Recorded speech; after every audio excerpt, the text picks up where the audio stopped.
Right, morning everyone. Magandang umaga po sa lahat. We'll call this meeting to order.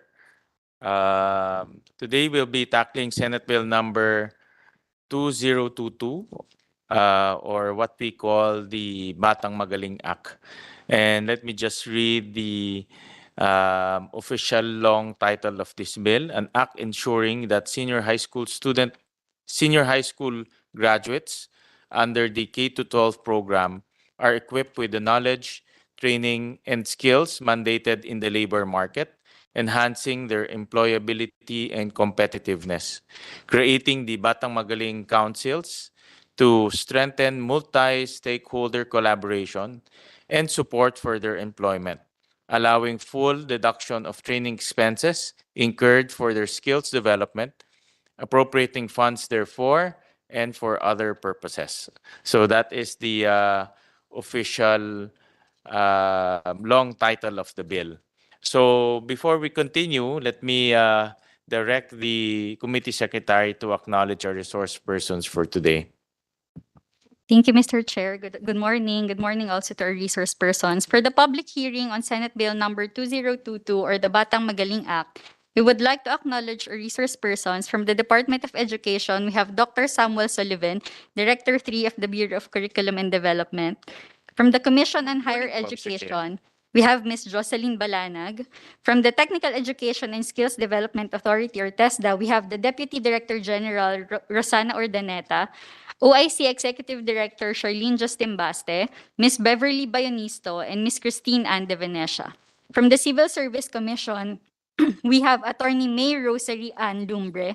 From the Department of Labor and Employment, we have Ms. Sheila Merlantaka. From the Department of Budget and Management, we have Attorney Tricia Baraan and Mr. Tristan Isagan. From the Philippine Institute for Development Studies or PIDS, we have Dr. Aniceto Urbeta.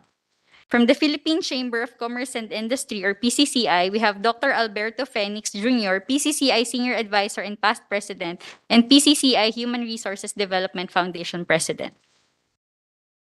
Last but not the least, from the Cebu Chamber of Commerce and Industry, we have an observer only. We have Mr. Bienvenido Cananga. We're still waiting for the resource persons from DOF and ECOP, Mr. Chair. Thank you very much. Thank you, Committee Secretary. And let me just open up the discussion by showing a few surveys that we have conducted in the past. It might be a little old already, considering that the surveys were conducted in 2019 and 2022. However, it's still relevant for our discussion today. And let me just show a Pulse Asia survey that we conducted. So we asked our constituents on their satisfaction or dissatisfaction to the K-12 program. And in 2019, the people who are satisfied were about 50% of those who were asked. And then the dissatisfied were 28%. That's in 2019. But in 2022, if you can see from your slide, the dissatisfaction went up and dissatisfaction went down. The satisfied went down to 39%, and the dissatisfied went up to about 44%. So in other words, there are more dissatisfied people with K to 12 than satisfied. And if you ask why, if they since they are dissatisfied, we ask them if we should go back to the 10-year system. And this is also in 2022. And you can see that 87% of our constituents said that we should go back to the 10-year system, and only 8% disagrees. So in other words, in my interpretation of this data, to many people, because they are dissatisfied with K to 12, the solution is to go back to 10 years. No? So of course that this is public sentiment. The survey was asked among ordinary constituents.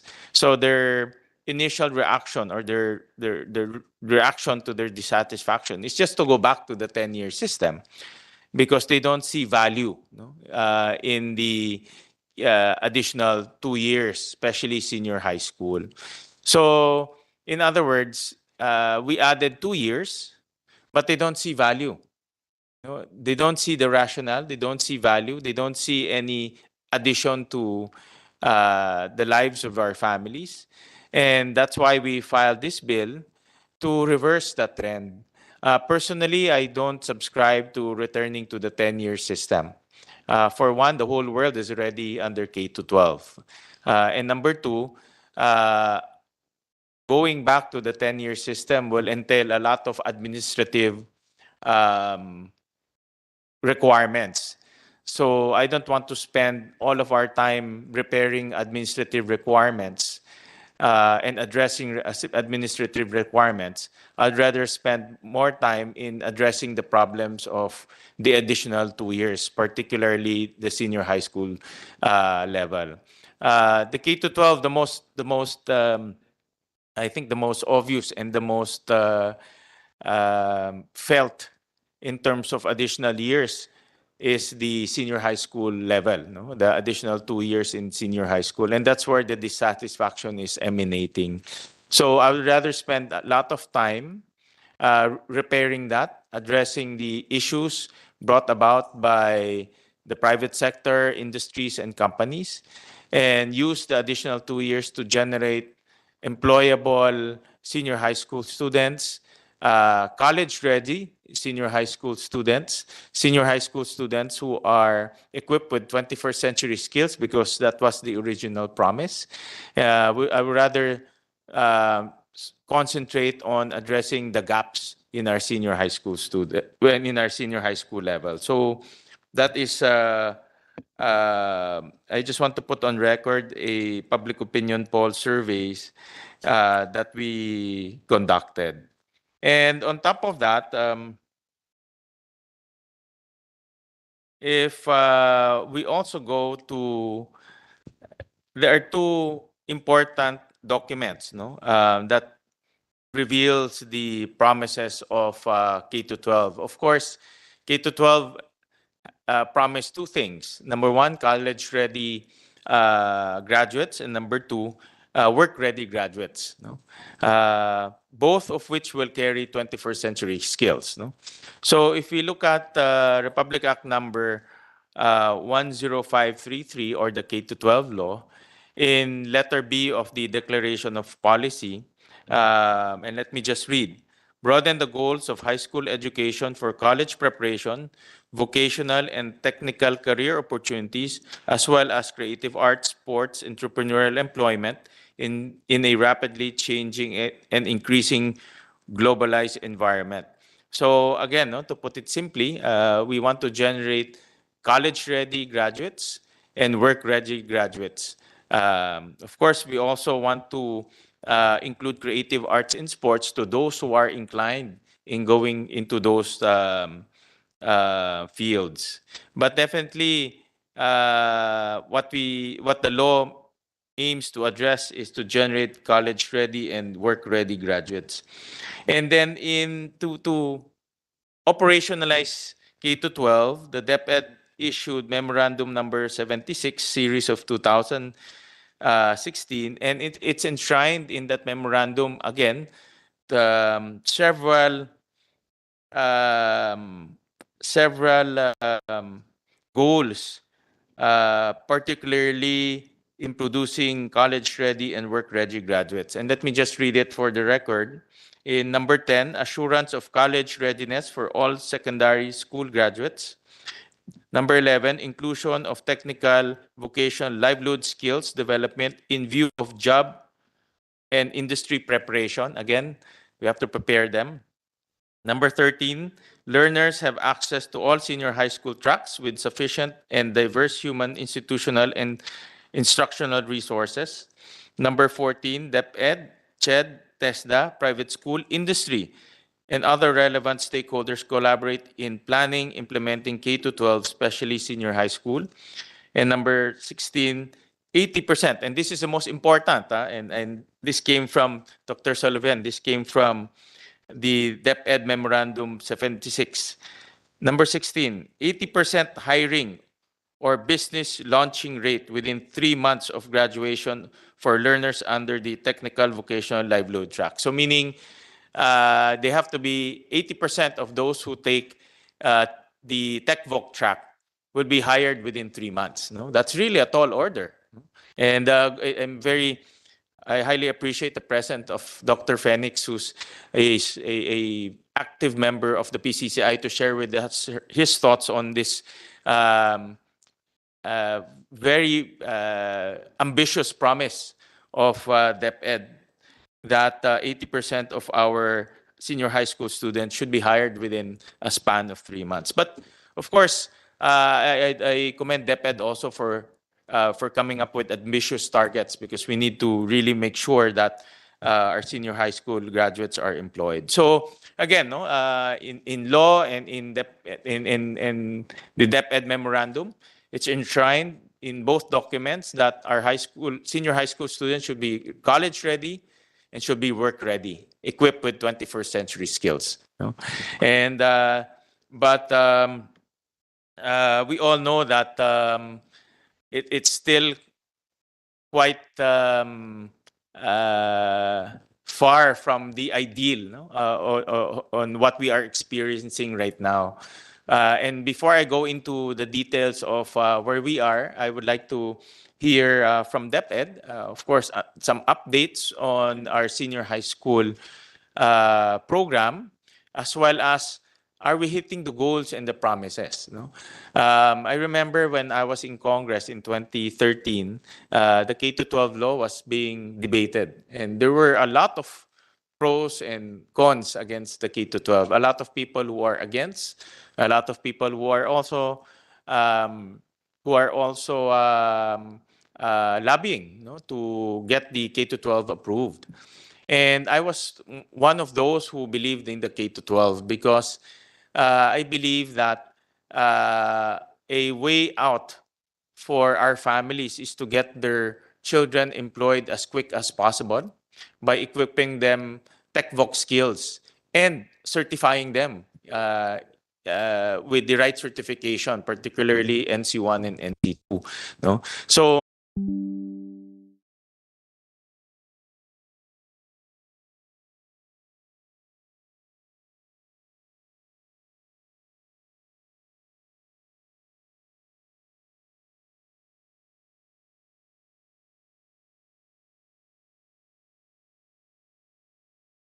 industry when it comes to our senior high school students. So let's start off with some updates from DepEd, and then let's also hear from DepEd on where are we in terms of the promises of senior high school level, and what are the challenges, and later on we'll hear from industry what are their views on senior high school. Remember, we added 2 years. No? Actually, we added three, no, including kindergarten. But kindergarten kasi is ahead. Eh. This one is +2, no, because instead of graduating 16, they now graduate at 18. So, and based on the surveys that we are seeing, that added 2 years is not producing the value that our families want. No?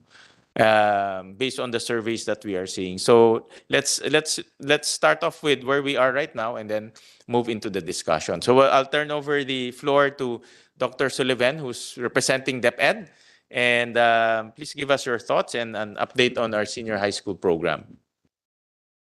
Thank you, Mr. Chair. Good morning po to everyone.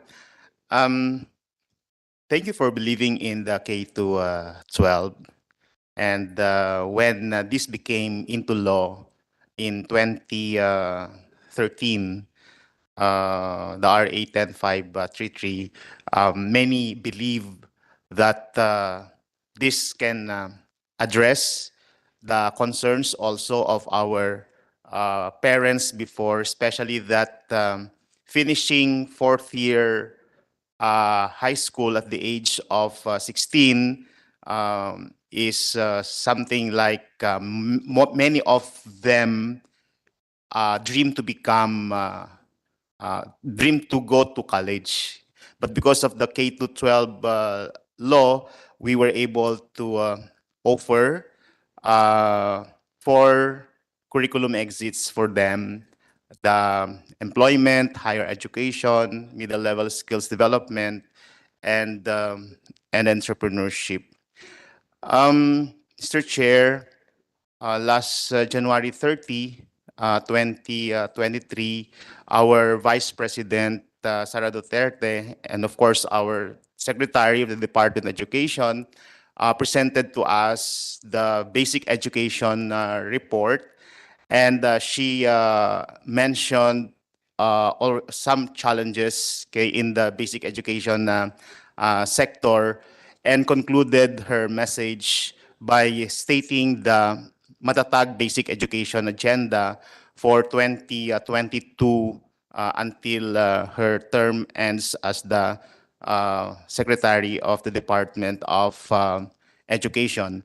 And in the Matatag Basic Education Agenda, the mother is on making the curriculum relevant to produce job-ready, active, and responsible citizens. That's why currently po, the curriculum and teaching strand of the Department of Education under the leadership of Undersecretary Gina Gonong is now reviewing our senior high school curriculum. We hope that at the end of the fiscal year 2023, we are ready with the revision of the grade 11 and 12 curriculum guides. But the process of doing it, of course, will involve the feedback, the comments, the suggestions of our internal and external stakeholders. Mr. Chair, right now also the Department of Education has drafting a DepEd order on a senior high school national task force that aims to look into the challenges in the implementation of the senior high school program. That task force shall engage the DepEd Central Office strand, particularly on operations.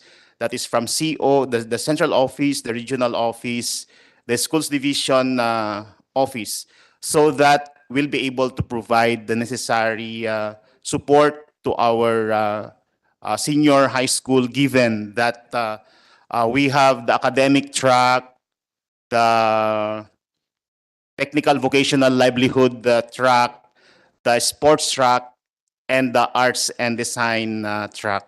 Dr. Sullivan, before you continue, let me acknowledge the physical presence of Senator Tulfo. Thank you, Morning, Mr. sir. Chair. Good morning. Morning po, Senator.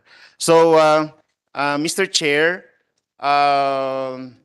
the Department of Education is likewise very proactive. That's why in coming here personally is a support to your proposed measure on how else we can help our grades 11 and 12, Mr. Chair. Thank you. Thank you, sir. I just have very basic questions, no? And you already started off by mentioning that the DepEd is forming a senior high school national task force, no? Obviously, that is a signal that DepEd acknowledges problems and challenges, no? Can you enumerate to us what are the challenges that you have identified, and what do you expect? What are the expectations from this task force? No, it's good that you acknowledge a problem. I think that's the first step, no, first bold step. But after creating the task force, what challenges have you identified insofar as senior high school is concerned? Well, honestly, Mr. Chair, I'm basing it on what we already submitted to you also as part of our report regarding the National Treasure Study that we did in the Department of Education, where it said that only 11%, only 10 to 11% of our senior high school graduates got employed. But our respondents here were the first batch of graduates in 2018. So from there, Mr. Chair, one particular challenge indeed is for our senior high school graduates to really find their place in the in specific employment opportunities. So that's one. And though Mr. Chair, another challenge is what we are seeing that we have a honestly we have a congested curriculum. So that's one. That's the basic reason, Mr. Chair, why there is now a senior high school curriculum review and revision, because we have found out that indeed there are many learning competencies in our curriculum guides. And I may add that there are still challenges about learning resources. There are still challenges about our equipment, given that the uniqueness of the choices of our learners is that if they go, for example, to arts and design, then they need specific learning tools and equipment appropriate to these specializations. And if they go to a technical vocational livelihood, the same thing, they need learning tools and the equipment in order for them to further hone and level up their skills, given that they are already senior high school students. Mr. Chair, these are just some of the challenges that I can mention. Thank you, Mr. Chair. Senator Tulfo, any opening statement? Yes, thank you, Mr. Chair. Good morning, Mr. Chair, Senator Sherwin Gatchalian. First of all, I would like to commend the efforts of this committee and my dear colleague in taking up this Batang Magaling Act. The intention of the proposed law is commendable because it continues to innovate our education system. Dito sa Senado, kailangan bukas tayo sa mga kritisismo sa mga panukalang batas natin. At dahil nga may mga balitang nakarating sa atin na hindi naman gaano nakaka-hire ang ating mga senior high school graduates ng K-12, na-hire ang ating mga senior high school graduates ng K-12, kailangan alamin natin kung paano natin sila matutulungan. We have to think out of the box. And I believe this Batang Magaling Act is an effort towards that direction. I'm here today, Mr. Chair, to give some suggestions myself.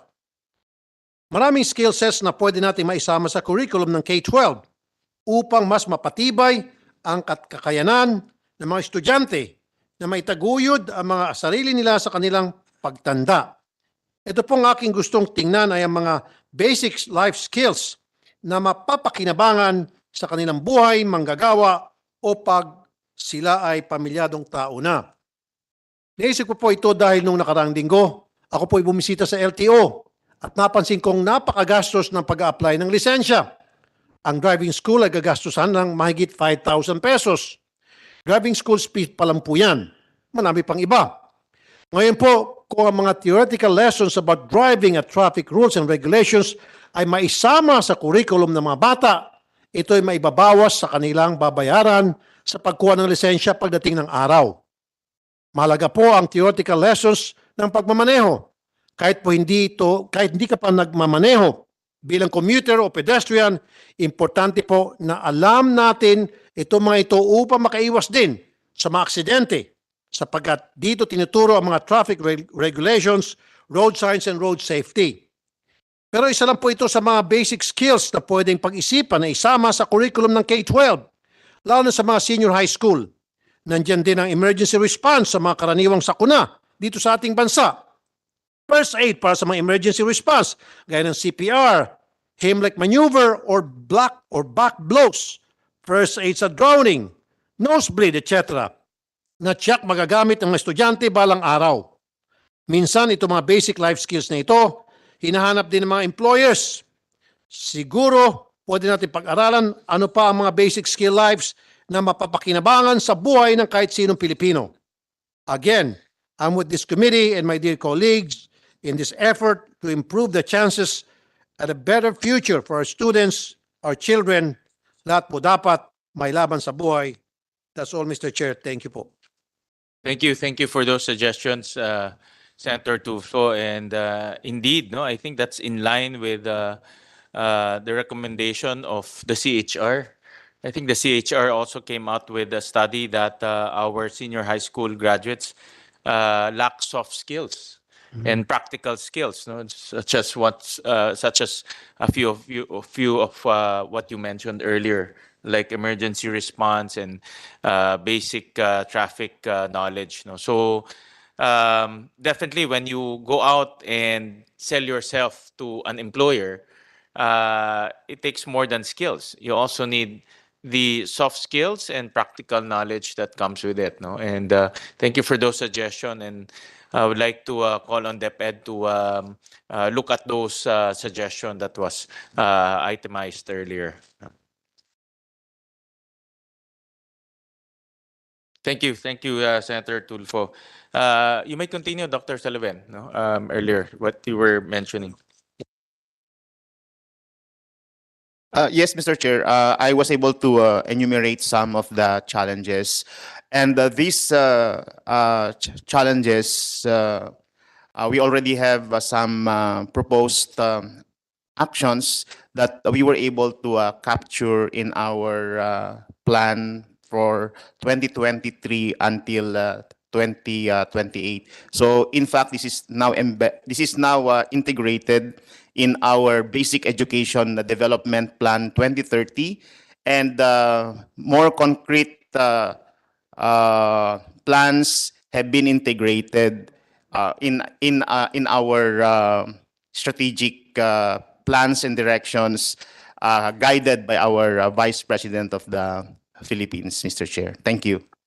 Thank you. So in your tracer study, and let me just flash this, no, meron kaming ginawa, and thank you for submitting to us the tracer study.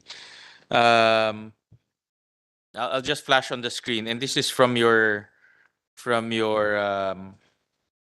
uh, 2018 tracer study.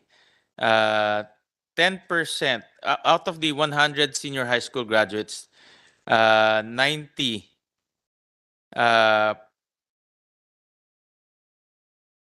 the 90 they go to senior high school, they proceed to middle level skills development, which is TechVoc, or they get employed. No, correct. And the 10% are the ones who are not employed. Tama po ba? Yes, Mr. Chair.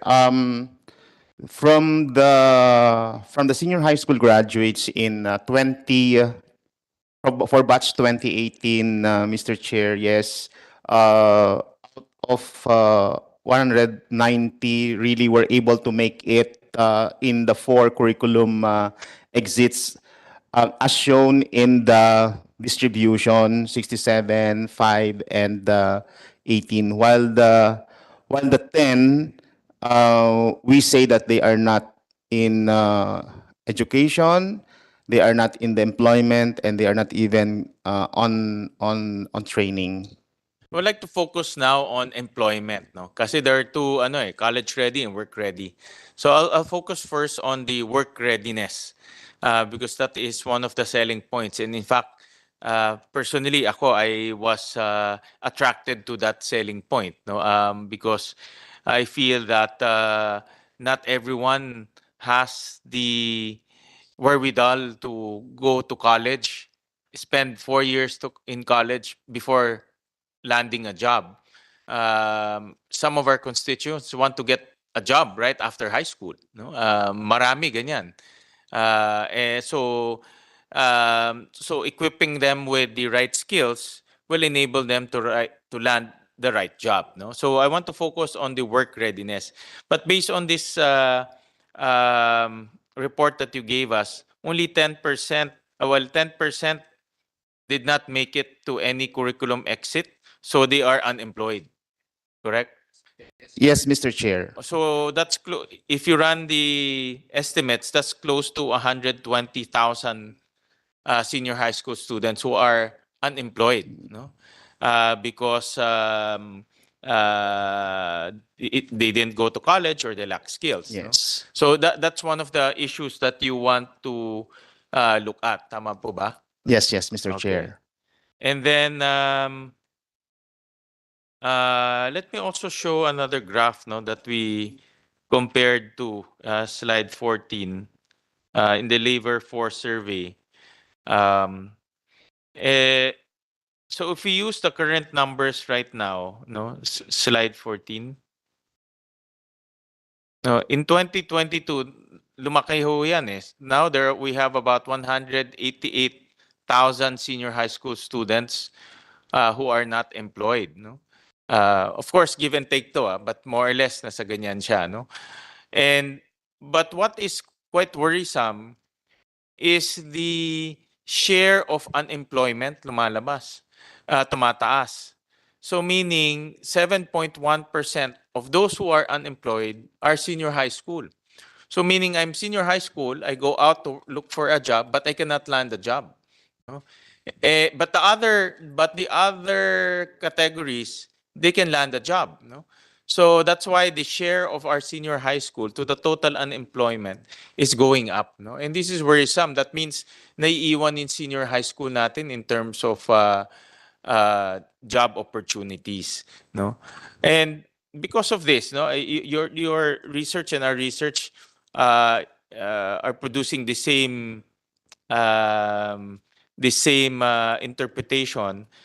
What do you think is the problem? How come our senior high school students are not landing, are not getting jobs, no? Or they are unemployed? Ano ang nakikita niyong problema, Dr. Sullivan? Yes, Mr. Chair. Of course, the Department of Education, as earlier mentioned, has acknowledged some challenges. Like, for example, in the National Achievement Test results on our senior high school, talaga pong mababa din po ang performance ng ating mga learners doon. And that somehow confirms na we still need to continuously improve our efforts so that the 21st century skills that include the soft skills of our learners have to be how do that increased. So that's how do that's one way of also affirming this result on the employment rate of our senior high school. But what's your I know you have a task force, but from your experience, and also I'm sure this is not the first time, no? You've talked about this problem. Your tracer study came out in 2018. It's already 2023. So I'm sure you've talked about this. What is the root cause of why our senior high school students are not being employed? There are about 188,000 who are not employed. So what is the root cause of this issue? No? I just want to focus on work readiness because in my thinking, the senior high school students that we are producing should have the skills to enable them to land jobs. No? But it's not happening right now. No? And I'll show you later what type of jobs they're landing. No? But right now, I want to focus on this number. How come there are almost 188,000 students who are not being employed? Yes, Mr. Chair, that employment rate can be attributed also to the fact that there is so much competition out there. However, we are seeing that we continue to skill our learners in reference to what the labor market needs. That's why Mr.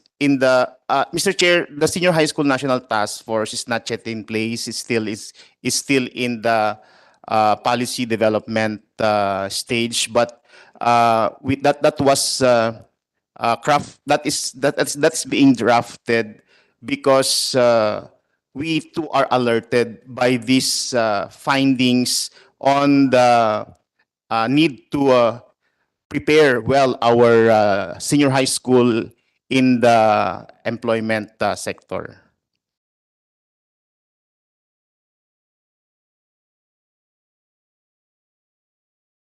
But I know that you're forming the task force, but we don't have much time, Dr. Sullivan. Meaning, every day, every year, we have senior high school graduates. No, every day, every year, we produce senior high schools. Uh, every year, we require our parents to pay for additional 2 years, but yet it's not producing the desired results that we promised them. No, in other words, government promised, but government is not delivering.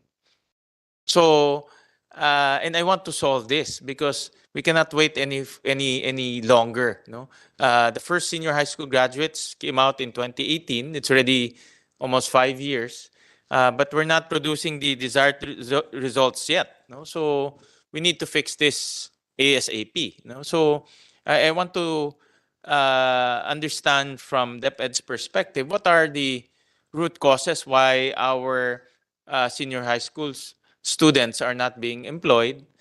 And I know the task force is aimed to solve that, but you should have already some preliminary assessment on what to work on, no? Because that's why we are here. No, I'm proposing a bill that will solve, hopefully, this problem.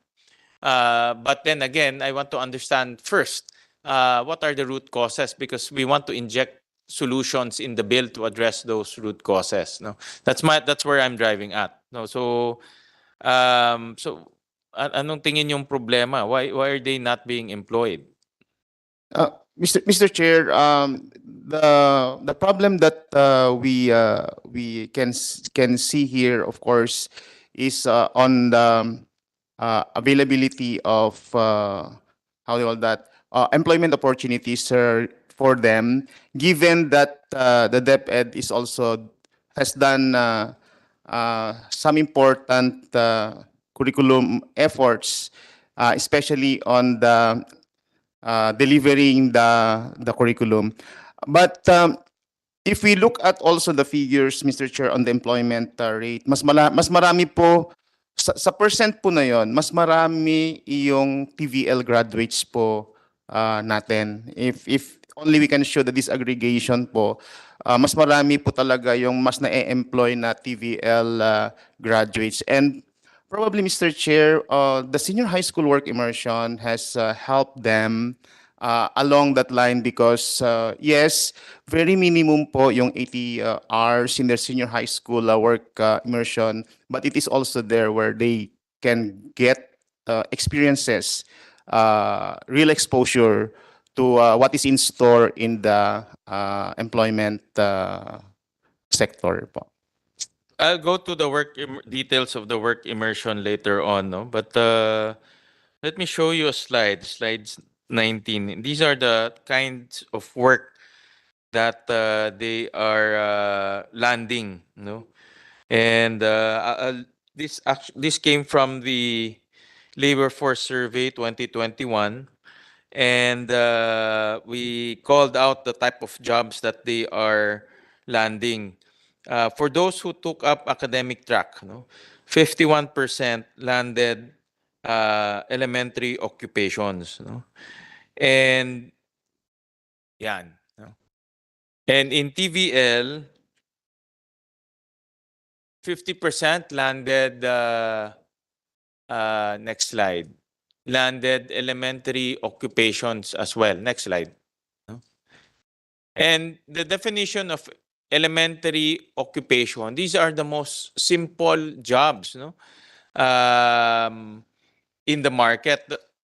These are jobs that require the lowest skill level, no? Ito yung talagang for example, elementary graduate ka lang or hindi ka nagtapos ng high school. These are the type of jobs that you can land, no?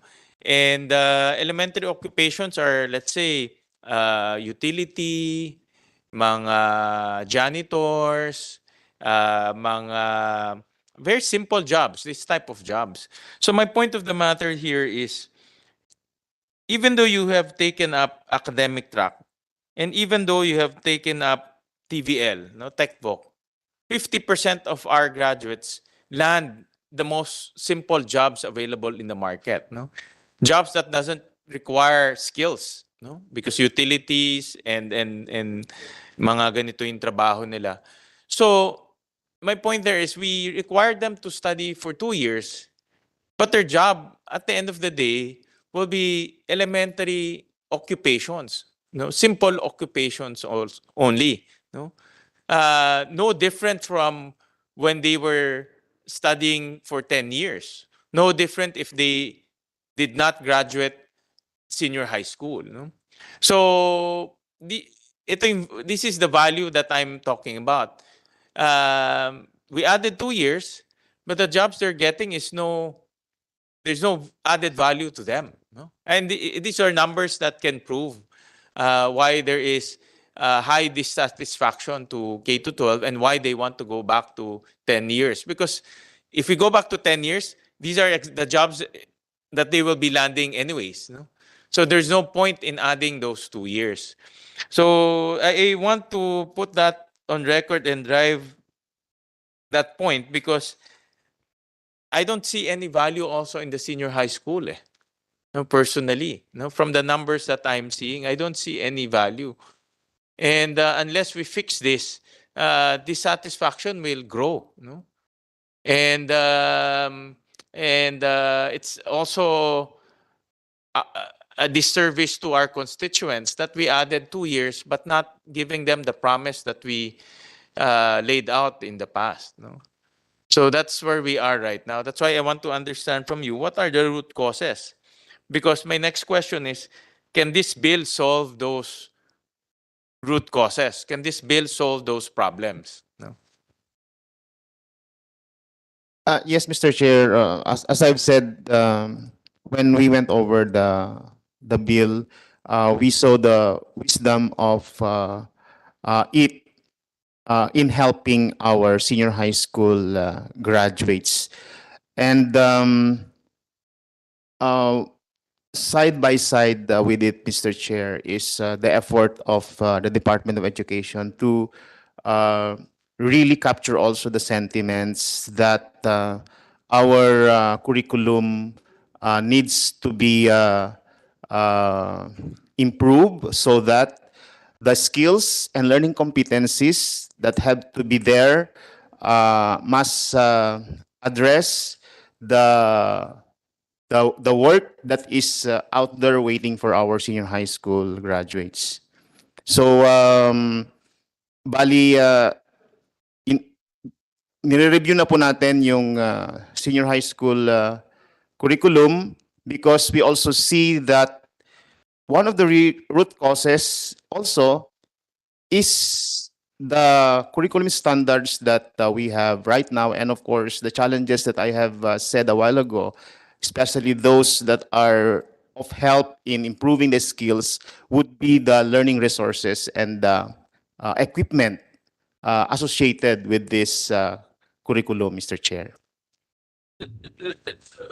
We appreciate and commend DepEd for acknowledging the problem and already moving towards solving curriculum issues, decongesting the curriculum issues. But when do we see those solutions to be implemented? When do we see those solutions out and being implemented already? No, because we have a problem right now, no?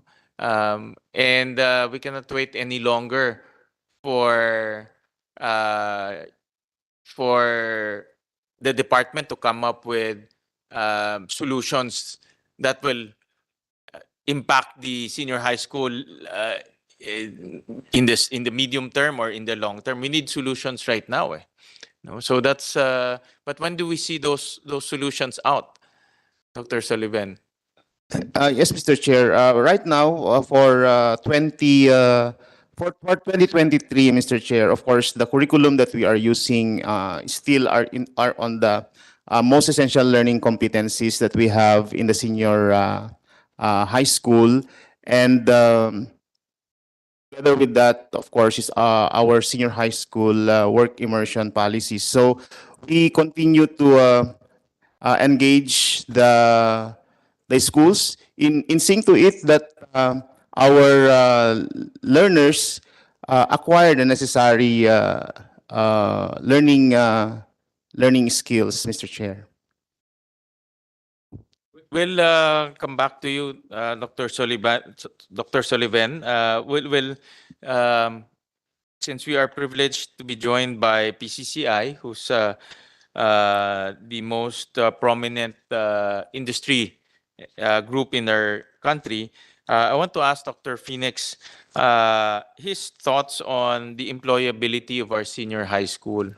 And from the perspective of the private sector, are our senior high school graduates living up to the standards?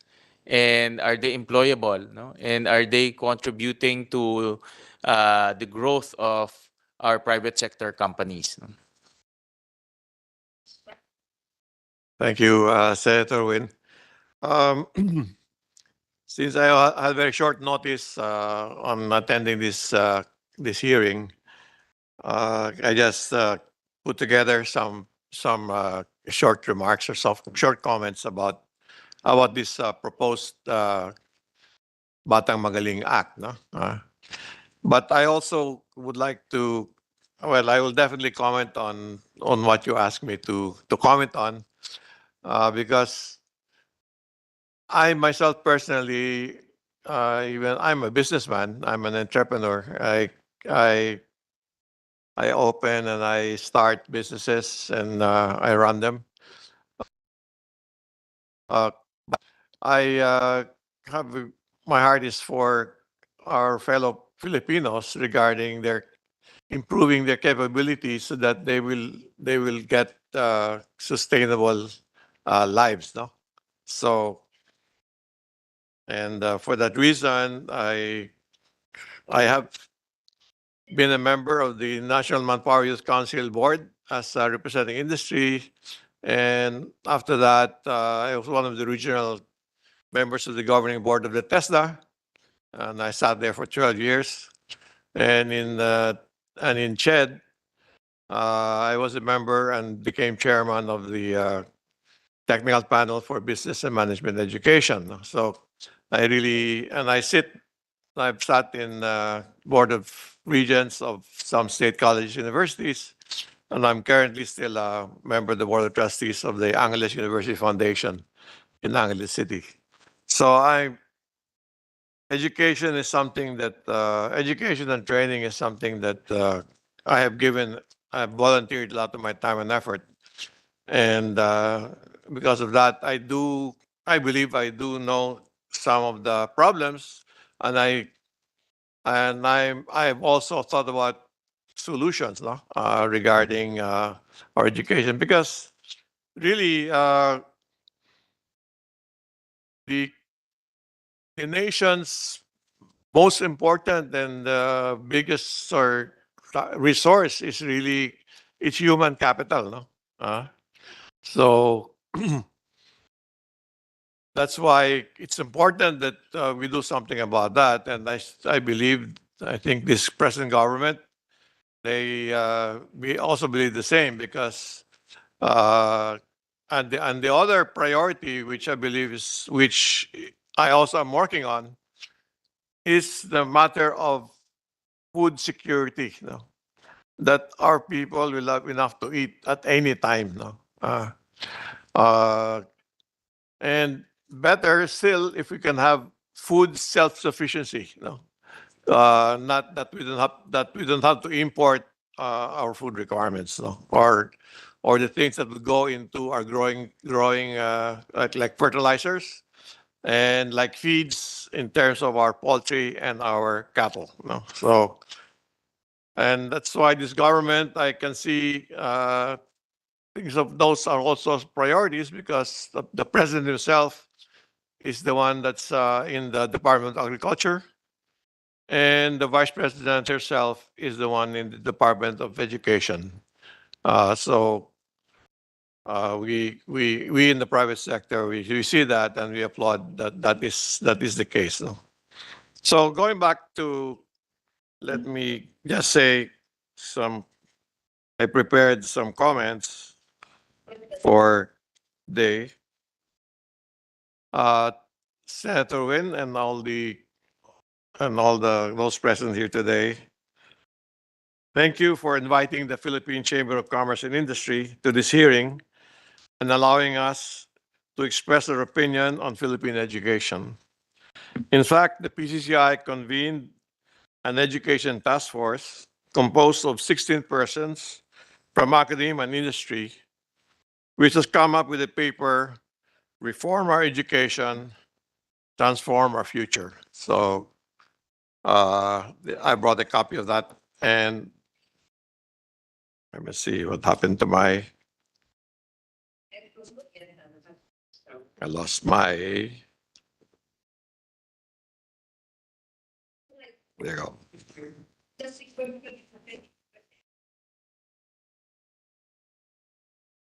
The paper is short, but filled with specific recommendations, specific and concrete recommendations, which I now formally submit to the Senate Committee for Basic Education.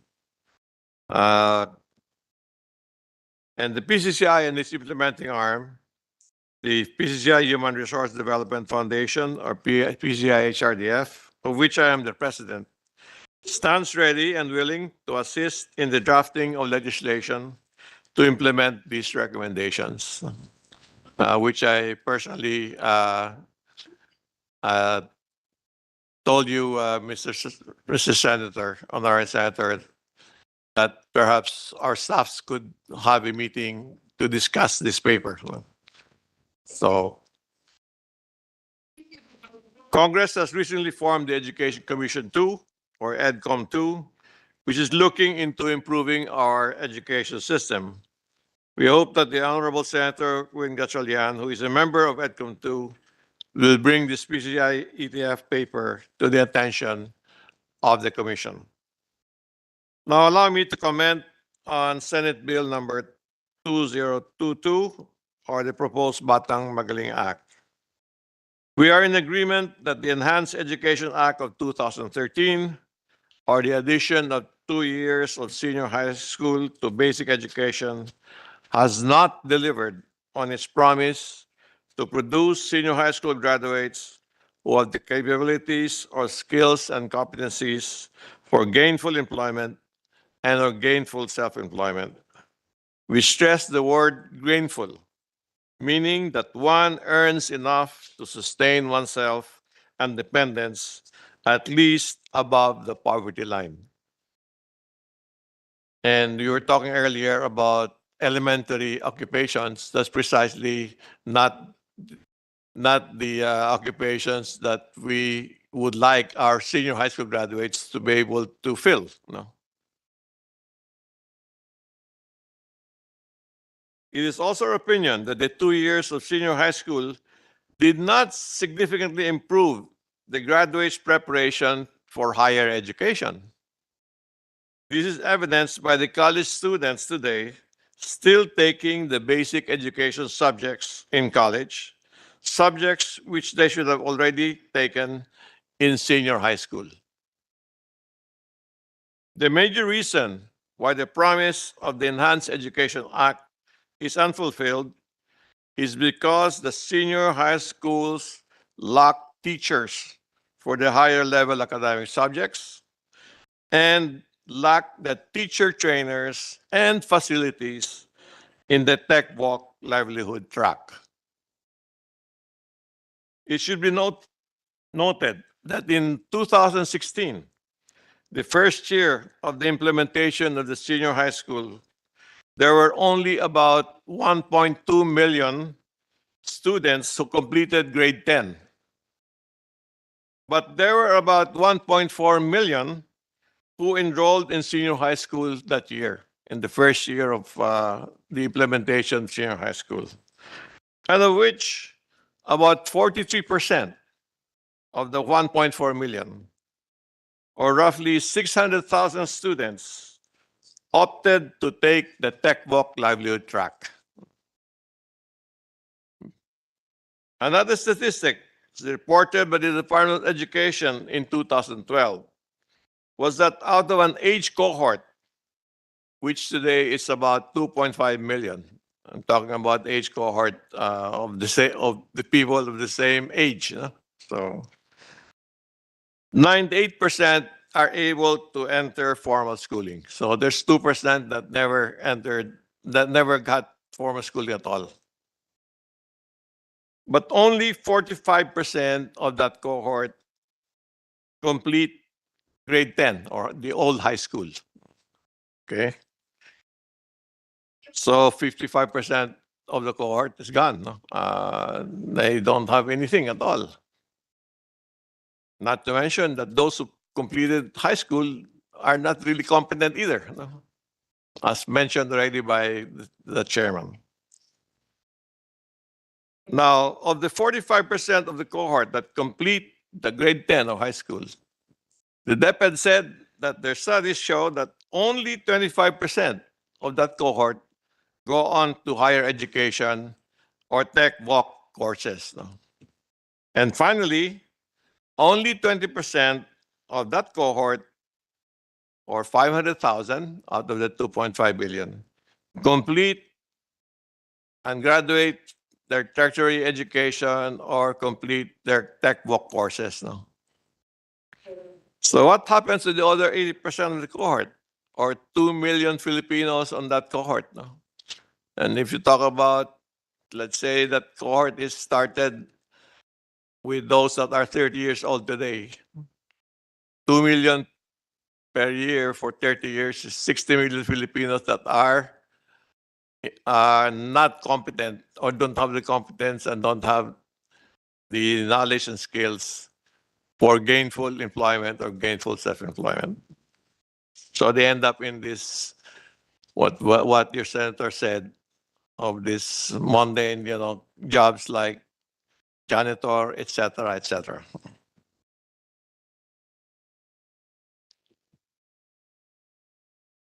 There is no question, and I think all of us agree, that the nation's greatest resource is its human capital. And human capital becomes larger because of increase in number, therefore of population, and increase in productivity. Productivity is in turn increased by acquiring knowledge, skills, and the proper attitudes and values. We clearly do not have a problem with increasing our population. We're now, 115 million Filipinos. But we do have a problem in increasing our productivity. We laud the proposed Batang Magaling Act with its main purpose of getting the private sector and local governments more involved in education and training through participation in local Batang Magaling committees. However, such committees need funding. They also need direction and know-how on how to accomplish the task of increasing enterprise-based education and training. We suggest that this be spelled out in the proposed act. We further point out that the private sector in this proposed bill or act is incentivized to participate in Batang Magaling committees and to conduct enterprise-based education and training by double deduction of education and training expenses. My companies are doing education and training of my employees and also participated or participates in the DepEd's Adopt a School program, where another 50% of my expenditures and donations can be claimed as deduction from taxable income. But the BIR implementing rules are a bit complicated, and I have not bothered to claim this deduction.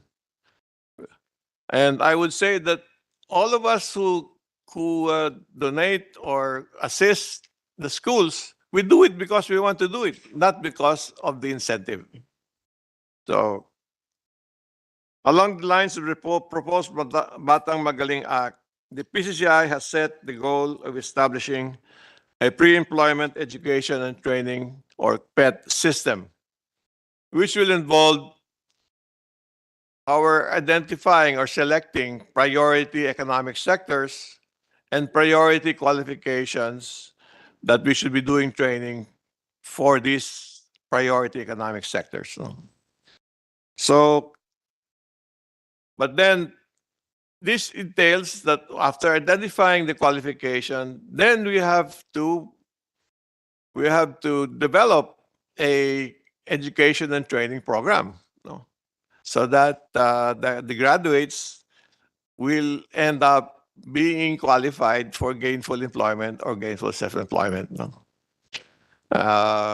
And we are going to involve our more than 100 local chambers of commerce and industry, and industry and associations. We have also over 100 that are members of PCCI in this endeavor, but it is very, very hard going. There's a lot of companies, a lot of businesses. They also have other problems. We have other problems with how to do business in this environment that we have today in the Philippines. So, but education and training is something that we would like.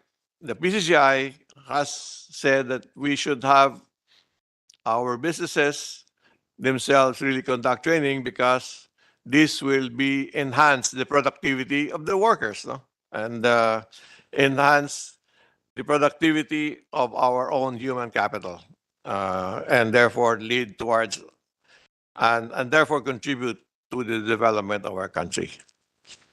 So that's really what I prepared in terms of remarks. But let me comment on the question of the employability of the senior high school graduates.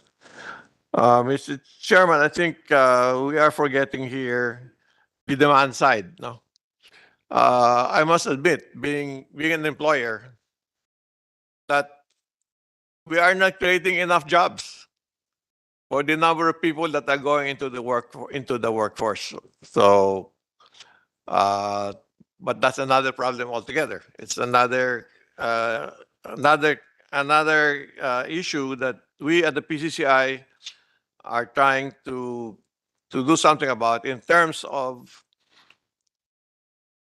improving the laws, regulations, so that there can be ease of doing business, and it can be easier for us to really start and to develop our businesses. Things that are difficult are, well, the red tape that we have to contend with, and dealing with government, and in dealing with other countries also, they do have the red tape that we have to contend with.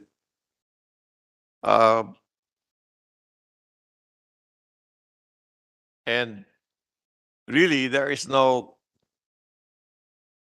has to be something. It's not the question of the senior high school or the DepEd is not producing that the jobs are they're the kind of jobs that they're getting, and that there's not enough jobs that are available. Is not the fault of our training and education institutions. A major part of that, as I said, is that our economy and our enterprises, we are not creating enough jobs for the number of people that are getting into the labor force. But that's another problem or issue that has to be addressed perhaps not by this committee. No? Uh, well, I really would say that this proposed Batang Magaling Act, we laud this. That this is something that to try to improve uh, or to try to increase the participation of private sector and local governments in education and training. No? But as mentioned, I mentioned earlier, uh, you should add more to it. No, question of funding on how this Batang Magaling committees will be funded, and the question of incentives on for the private sector to be able to really go into enterprise-based training. Uh, but more than that, Mr. Senator, we really would like that the EDCOM 2 is now convening, has been convened, but really we have to look at our education system as a whole and really try to see in what way we can improve it so that it can deliver what it's supposed to deliver. No? And for example, we have to think about new ways of education and training. You know? We cannot be doing the same thing again and again. No? We still have the old model of the 1500s of a teacher standing in front of the classroom and giving a lecture, or and then what comes out is that the students can only learn what the teacher knows. No? What now with new technologies, with the internet, we can really have education and learning anytime and anywhere. You know? I think we should look into that. Our educational departments should really do a lot of research and development that we can adopt these new technologies of education and of learning and of teaching. You know? Because it won't take too much anymore. You know, for example, during the COVID, meetings, physical meetings, really could not be done, but became more efficient for us to meet through the internet and through by online. No, so. But in education and training, you can still you can adopt this new technology so that it really is. And at the same time, the world of work is changing. No, I don't know if anybody's thinking as to what will be the demands and what would be the competencies that are needed in the new jobs of the future. No? And for us to really put our efforts into the competencies and to teaching the competencies that are needed for the jobs of the future. No? And we know what those jobs of the future are going to be. No? But today, we're still, I think, in the provinces and in our schools, they're still being taught the same thing that I was taught, 60 years ago, no? When I was in grade school. So there has to be a major change as to our approach and our use of technology in education and teaching and learning. Thank you, Mr. Thank you, Dr. Phoenix. I have some questions to you later on, but we'll call on the other private sector resource persons so that they can share with us their thoughts. Want to call Mr. Bienvenido Cananga of the Cebu Chamber of Commerce and Industry. Good morning, Mr. Chair, and good morning, everyone. Actually, I am just here as an observer, but on the position that we have made, we'll still need to finish it with from the perspective of the Cebu Chamber, but we will update you, Mr. Chair, on our position as the Cebu Chamber of Commerce and Industry. Thank you. Do you have any thoughts on the employability of our senior high school students? Any And with that, experience? sir, actually we have a project before the K to 12 plus project, and the only thought that I can share it with you is the, as mentioned earlier, it's of course the alignment of the senior high school curriculum to the industry demand, or the demand of the industry in terms of the labor market or workforce for it. That's the best or I could provide as of now, sir, Mr. Chair, since there is a gap between the demand of the industry in terms of the skills, competencies of our senior high school graduates, and of course the curriculum that we are still I mean there's no I, there is a need to update the curriculum design based on the industry demands. That's all, Mr. Chair. What do you suggest should be the mechanism to align it? You mentioned there's no alignment, or alignment, it's an issue. But what do you suggest based on your discussions with I your think group? I think the private sector and then the industry or the private sector and the DepEd or the CHADs should align their curriculum based on our industry standards, Mr. Chair. That's what I've been meaning, sir, Mr. Chair. And how should we do that? Any thoughts on how DepEd and industry should proceed in that type of alignment? I think it's more of like a sit down with the DepEd and the or the CHAD, or I mean the DepEd with the industry or the private sector, Mr. Chair. A sit down or um, in terms of curriculum designing or updating it. Thank you, Mr. Kananga, and we'll appreciate your position paper on the bill that we are discussing right now. We will be sharing it to you after this, Mr. Chair. Thank you. Thank you. We call on PIDS. We're also very fortunate that Dr. Beta is here. PIDS have conducted 3 extensive research on senior high school. If Dr. Sullivan have seen that, a lot of the problems have been discussed in those 3 extensive researches. Solutions were also given. Of course, normally what I do whenever I read research is to segregate the ones that require budgetary requirements, and also the ones that only require policy. The budgetary requirements, we all know the challenges, no? But if we can do it, if we can solve some of the issues through policy, then that doesn't require a lot of money or a lot of funds. Then we can solve many things, no?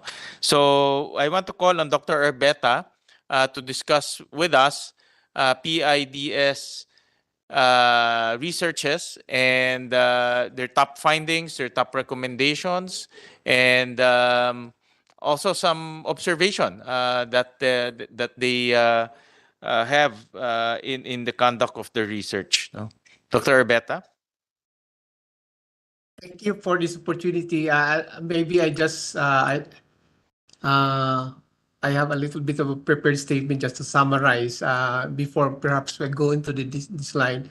To the results of our earlier studies that's been amply cited by the bill. We are very grateful for the Senate Committee on Basic Education for inviting PIDS to this hearing on the Batang Magaling Act, and we are even more grateful for Senator Gatchalian and for noticing and explicitly citing the papers produced by PIDS in this bill.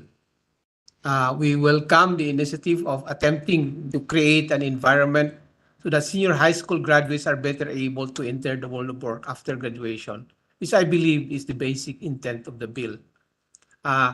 We welcome the initiative of developing a Batang Magaling roadmaps as it addresses recommendations of the review studies we did for senior high school.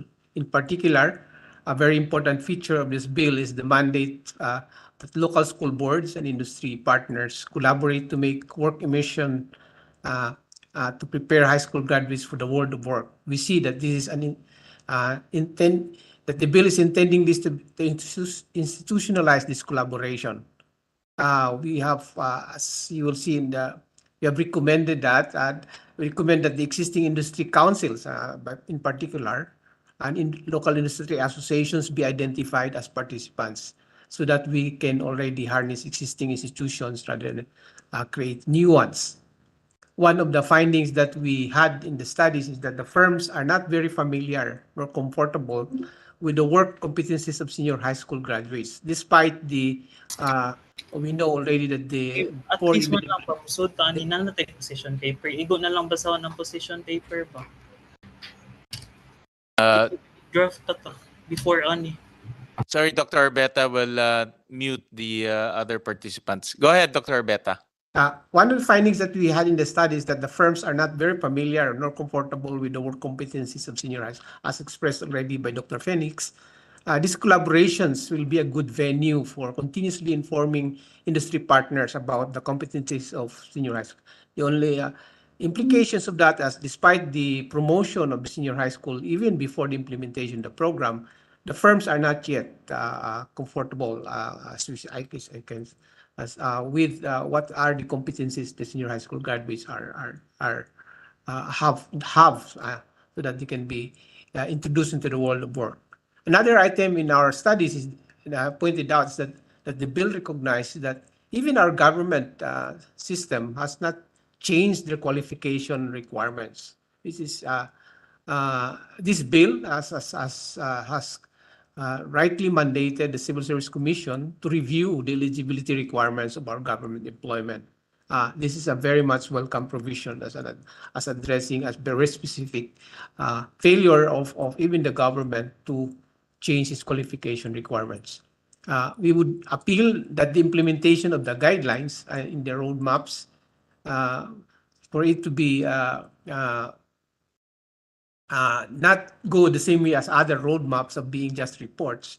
And we'd like the roadmaps to be continuously implemented and improved because, as Dr. Phoenix has mentioned, the world of work is very much dynamic. It changes, so the roadmap should not be a static one. It should be continuously improved and informed by ground situations. We welcome, for instance, the stipulation in Section 10 that the mandatory review on impact assessment not later than 10 years after the passage of the law, and every 2 years it should be done because that's the only way. Even some people even say every 6 months, if you will. The specifying that there be a mandatory review ensures that the roadmaps will not be just reports, but will be a living document that will be improved as we go along. And that should be the mode of implementation of the roadmaps. Let me inform, however, the honorable body that we have reservations about the tax deductibility of the training in Section 9 because this has not performed well in other training initiatives like enterprise-based training, as has already emphasized by Dr. Phoenix, or even dual training programs. We have used these incentives for their participation, and the results are not very encouraging. So why this is the case needs to be understood. I think Dr. Phoenix already mentioned that BIR's regulation was just too complicated and not worth his time to comply. So we should find tweaks for these incentives if that's possible, or even find other ways of incentivizing firms to participate. That's basically the problem here. We need better ways of incentivizing firms to participate in laudable programs because we have found that tax incentives seems to be working. The other thing that I'd like to mention is maintaining the database for Batang Magaling is a good initiative, but we don't have to start from scratch. Let me just mention that we have a long experience with FailJobNet that look into and we should look at the challenges of maintaining it and making it up to date. because that has been a long-running program. I think that's my comment. I don't know if this Senator would want to me to review but it's already, I think, amply covered by the bill, the recommendations that we have in the studies. Thank you very much for this opportunity of sharing. Thank you. Thank you, Dr. Arbeta. Indeed, we use your research as the guiding document to draft this bill. A lot of the major concepts, I know your research contained so many findings, so many concepts, so many recommendations, no? But we just picked the most important and we think the most relevant that should be included in the law. Of course, again, no, the budgetary curriculum, I'm not inclined to put that in the law. That should be flexible and should be dynamic. But things like mechanisms we placed in the law so that it will be institutionalized. Aside from your opening statement, Dr. Urbeta, do you want to discuss in brief some of the major findings of your researches, things that you want to put on record and emphasize so that we will take that into considerations once we move into the technical working group of the bill? Yes, as I've said, yeah, there are some recommendations that maybe is not the purpose of the bill. So I'd like just, I think the ones that the information campaign, it seems that there's, I think that's very important that we continue with the information campaign, and I thank you very much that the senator has the uh, personal position that we even if our people wants to go back to grade 10, the world has already moved to K to 12, as you've mentioned, which is a very important statement that that our people has to understand. And so the information campaign is a very important aspect. And this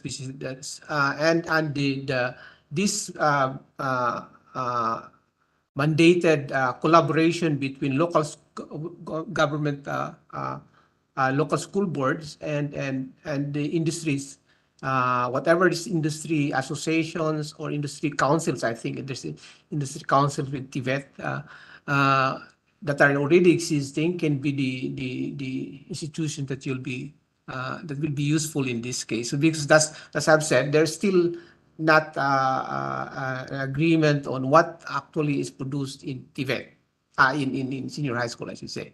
So that's basically one of the things. We sustain that. And the other idea is that the one of the results that we got is that the 80 hours of immersion is maybe too short for many of the skills. So you should look at that as well as a very important. It should be perhaps the industry should be able to determine what kind of how long it should be should it take. So the collaboration between the local school boards and the industry council should be able to stress out and dynamically solve that problem on which one should be 80, which one should be 300 hours. And there are differences, as we have found in our studies, on how long should be the immersion.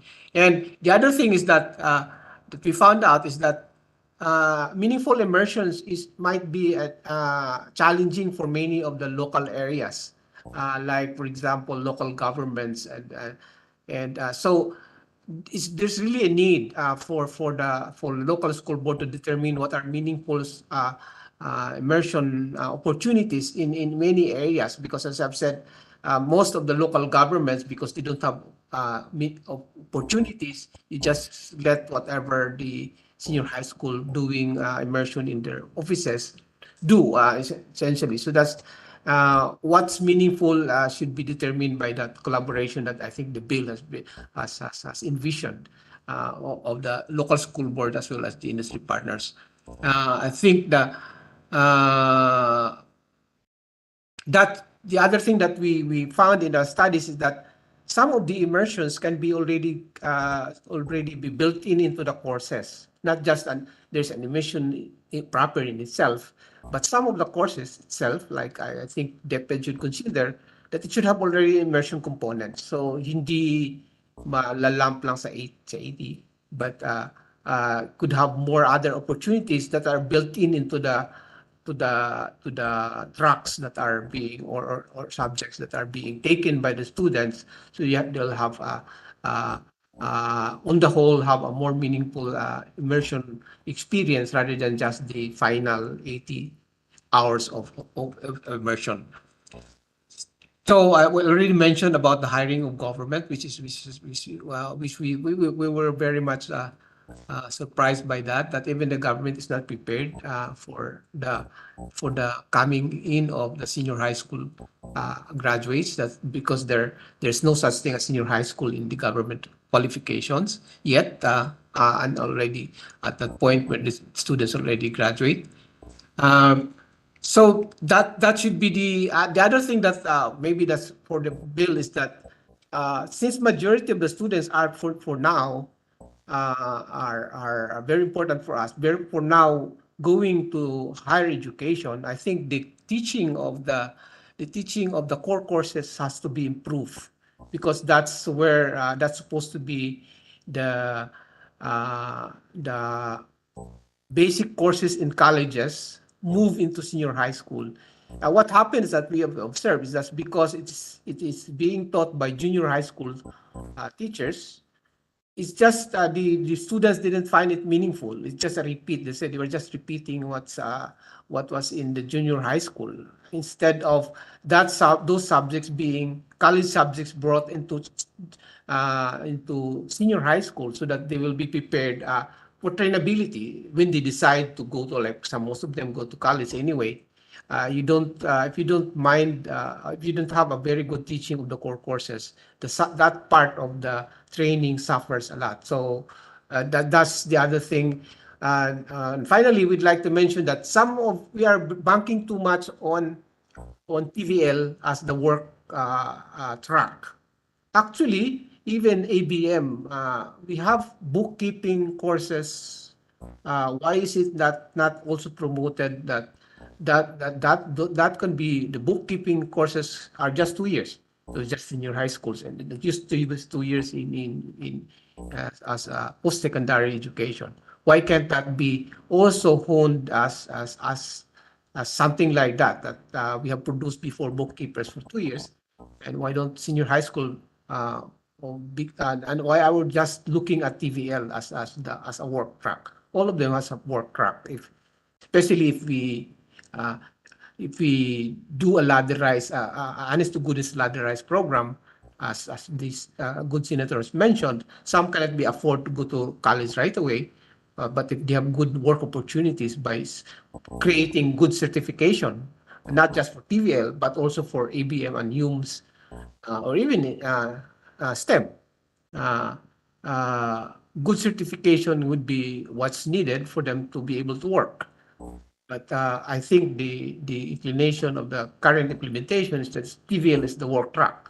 That should not be the case. That's my last statement. Thank you very much. Thank you, Dr. Arbeta.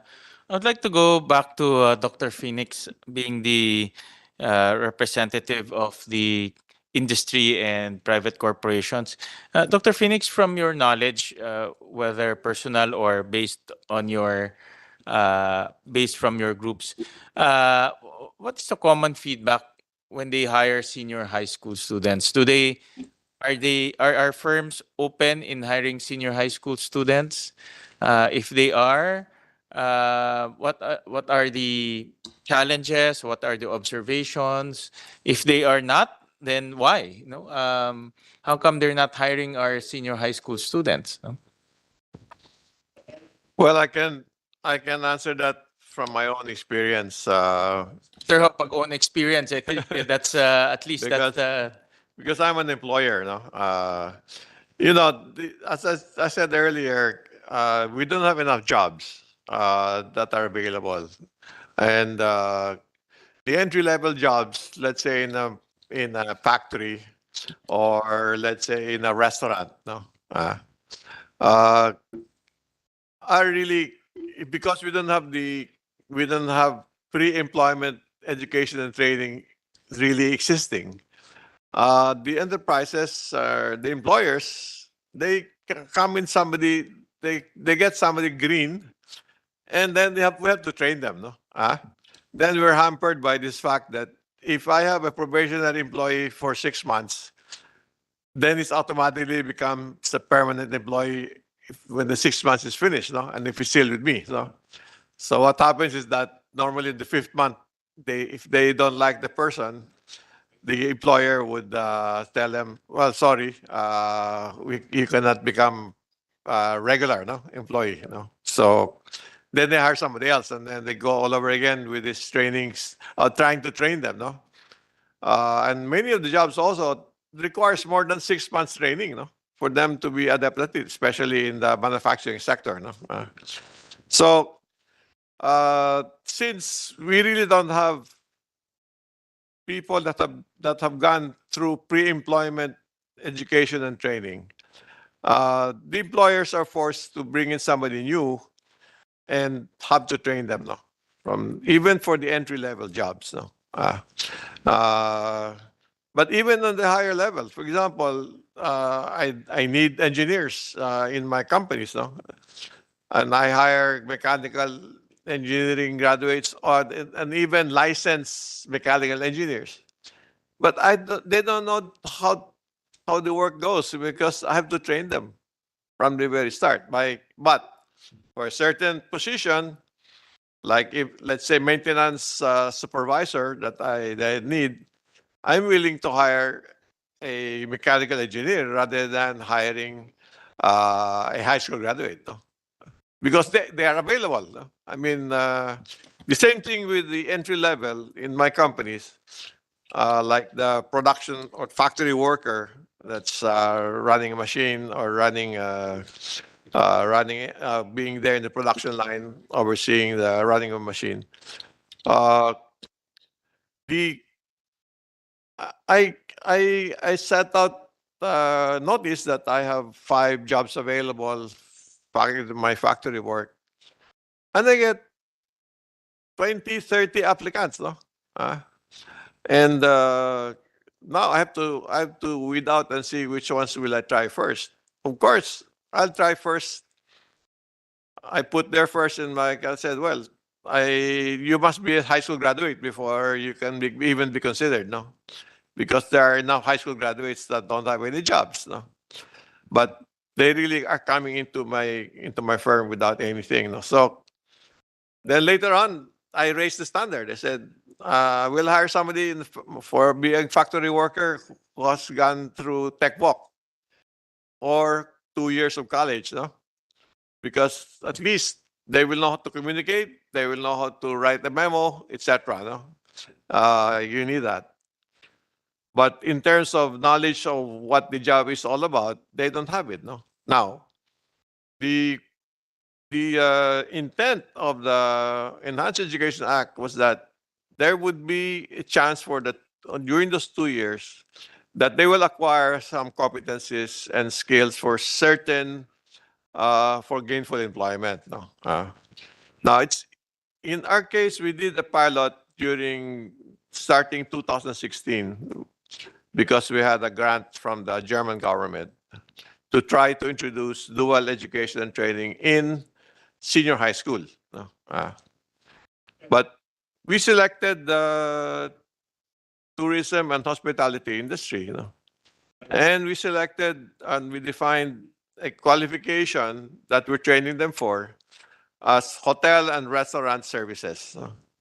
So this consisted of housekeeping, food and beverage service, front office service, and tourism development. No? So, and there were existing NCs, national certificates available on those 4 competencies in TESDA.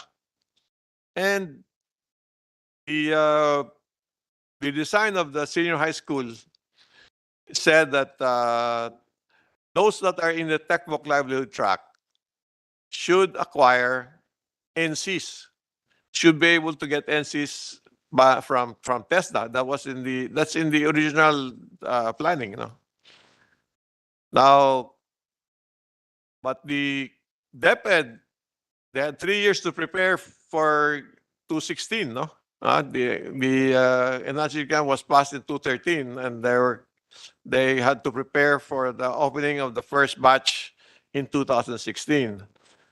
But with government procurement things and all that, by the time 2016 came on, the facilities for tech book and livelihood training were not there yet. No, they were still looking at the specifications, and they were still going to do some bidding, but the money was there from the budget. That, like, say, a high school is told that, okay, you can do tourism trades, so they have to provide them with a kitchen. They have to provide them with etc., whatever is needed.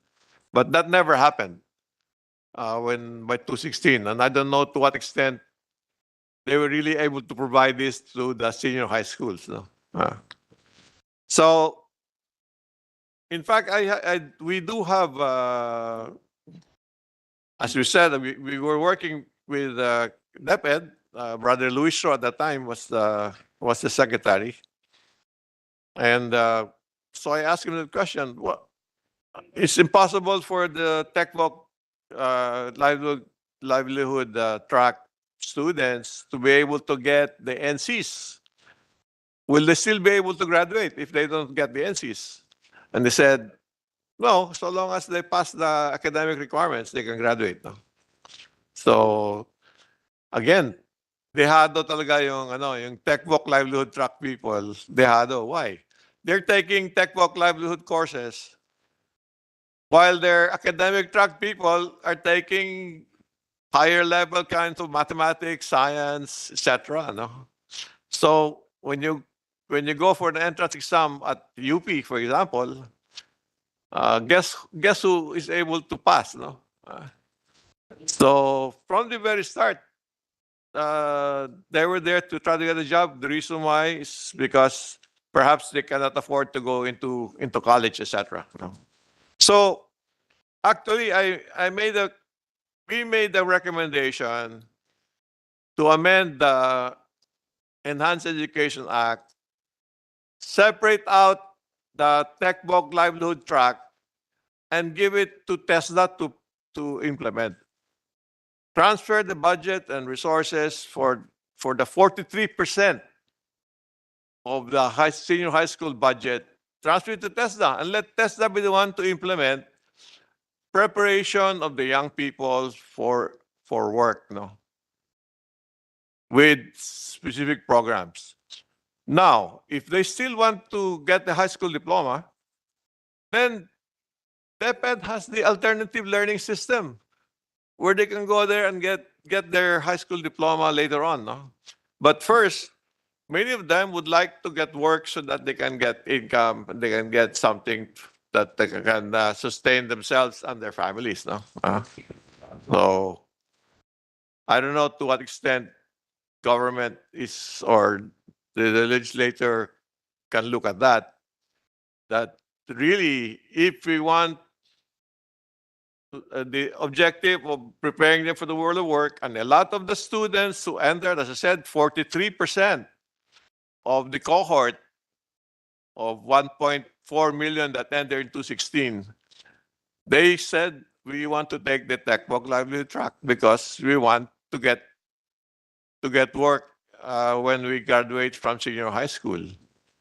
So, but the DepEd is not equipped for that. They don't have the TechVoc teachers. They don't have the facilities. So why not give it to TESDA, which has it? And you also have the private TechVoc schools. No, there's over 800 of them all over the country. So that might be something that perhaps you can put here, because that ends up that through the thing, the private sector will be able to sit down with TESDA and really decide what are the qualifications, what are the economic sectors where we should be doing this. And in fact, TESDA has their manpower training plan, and the latest one is 2023 to 2028. And they've identified 9 economic sectors that they are going to give priority. So the economic sectors like construction, you will see our construction needs a lot of education and training for the workers that are there. That's why productivity in construction is very bad. The result of the construction is not so good. And then we also have a lot more accidents in the construction sites because the people that are working there are really coming there green, and they don't know what the job is all about. They don't know what carpentry is. They don't know what masonry is. They don't know what steelwork is, but they have to learn it on the job, no?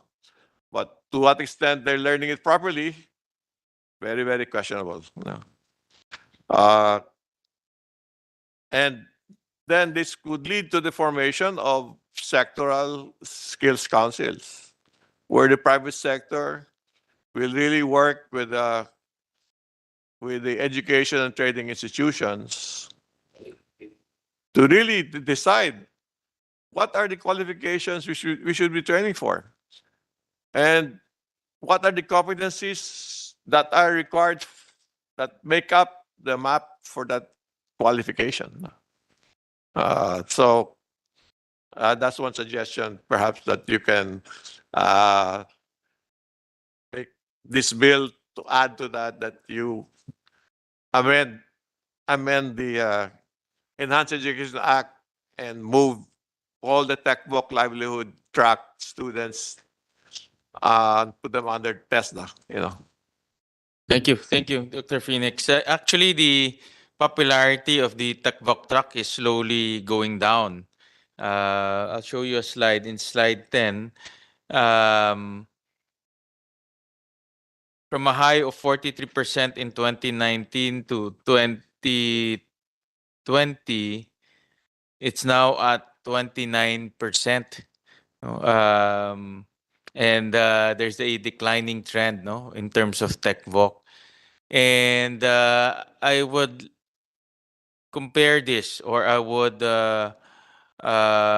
put this together with the research of Dr. Urbeta, that our TechVoc, and also your comments, Dr. Phoenix, that our TechVoc students don't see the value of taking TechVoc anymore, because at the end, there's no certification. No? So there's no exit point for TechVoc track students. Um, uh, I remember you're absolutely correct. When we were discussing the K to 12 law in 2013, I remember that NC1 and NC2 certification were part of the discussion, but of course it's not in the law. No, so meaning the TechVox students are left on their own in terms of certification. No, so because of that, a lot of our students don't see value anymore. If I will not be certified and I don't know if my skills are are up to par or not, no? The only way I will find out is I will be hired or not, but I will not be hired because I'm not certified.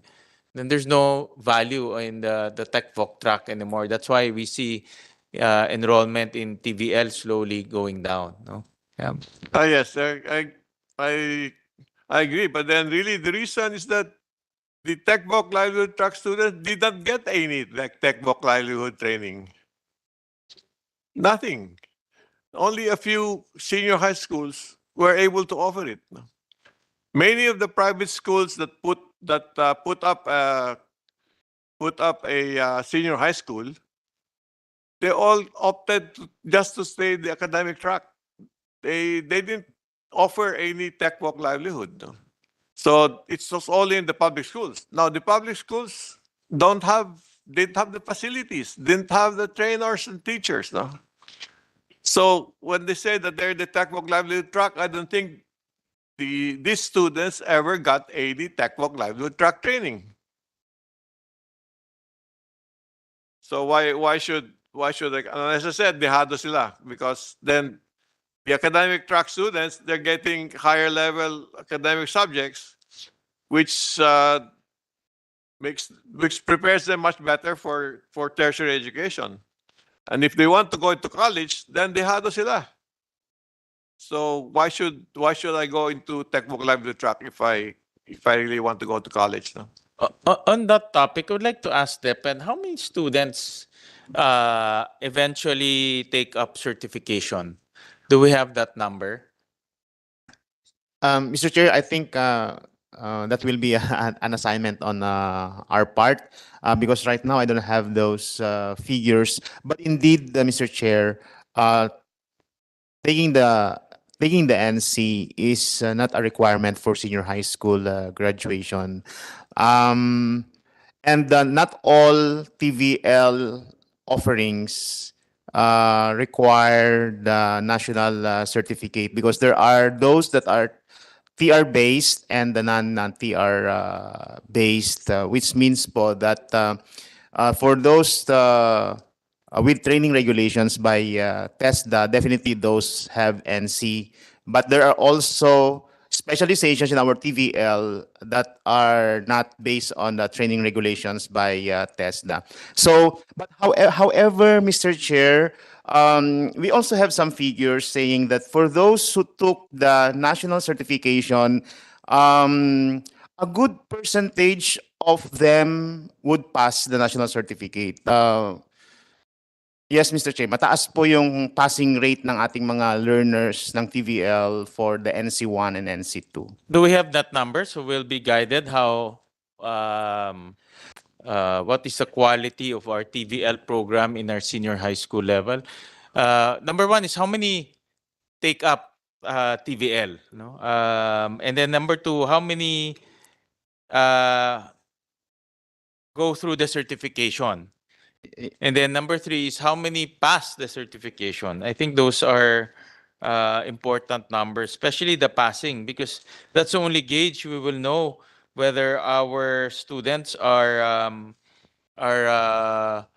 being given quality TVL trainings. No?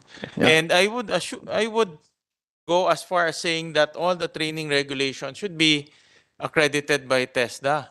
I heard from Dr. Sullivan that not all of our TVL training are accredited are accredited by TESDA. Yes, Mr. Chair. I think that I will take that as an assignment. I'm going to include in our submission those that are training regulations by TESDA and those that are How not. come they're not accredited by TESDA or not TESDA aligned?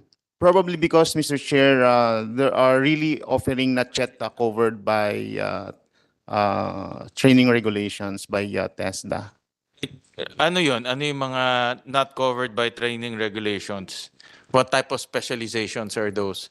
I would assume TESDA will have all the specializations, no? That's their business, eh? That's their mandate. So if you will offer TVL specialization outside of TESDA, then definitely there's no certification at the end of the course. Then the student will be left hanging. There's no exit. Eh. That's my point. No. Yes, Mr. Chair. That's why NC is not a requirement for senior Yes, high. I understand it's not a requirement, but it should be encouraged, or at least government should make it accessible. Yes, yes, Mr. Chair. But right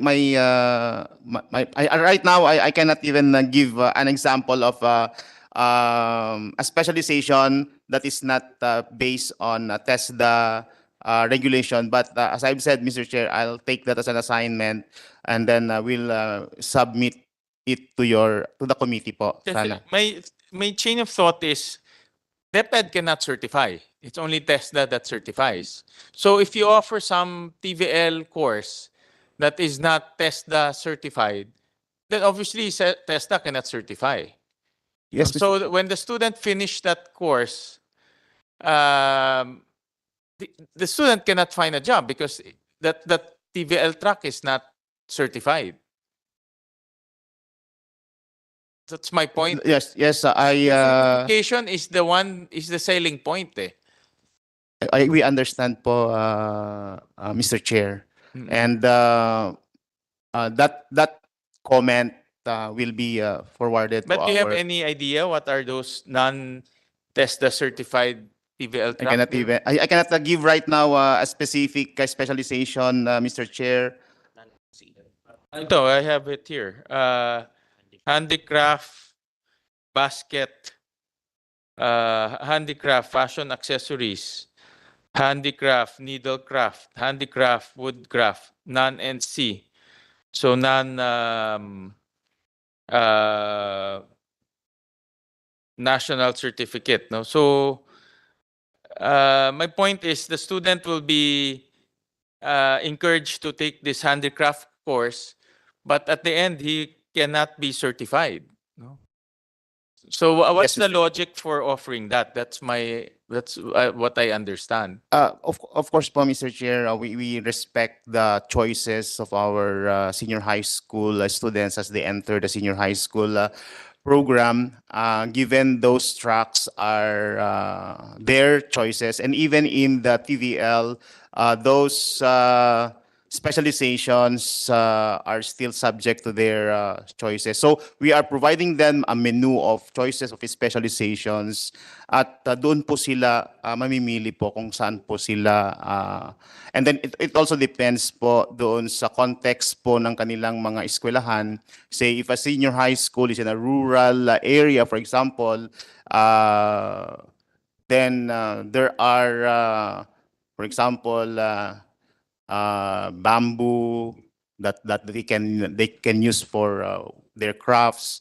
Then it is there where they choose. I think one of the weaknesses of our senior high school is there's no exit for the TVL takers. The TVL takers at the end, after spending 2 years of taking TVL, they're not certified. No, so there's no exit mechanism except they graduated senior high school, but the employment goal is left hanging. Mr. Chair, I can give a response in the aspect of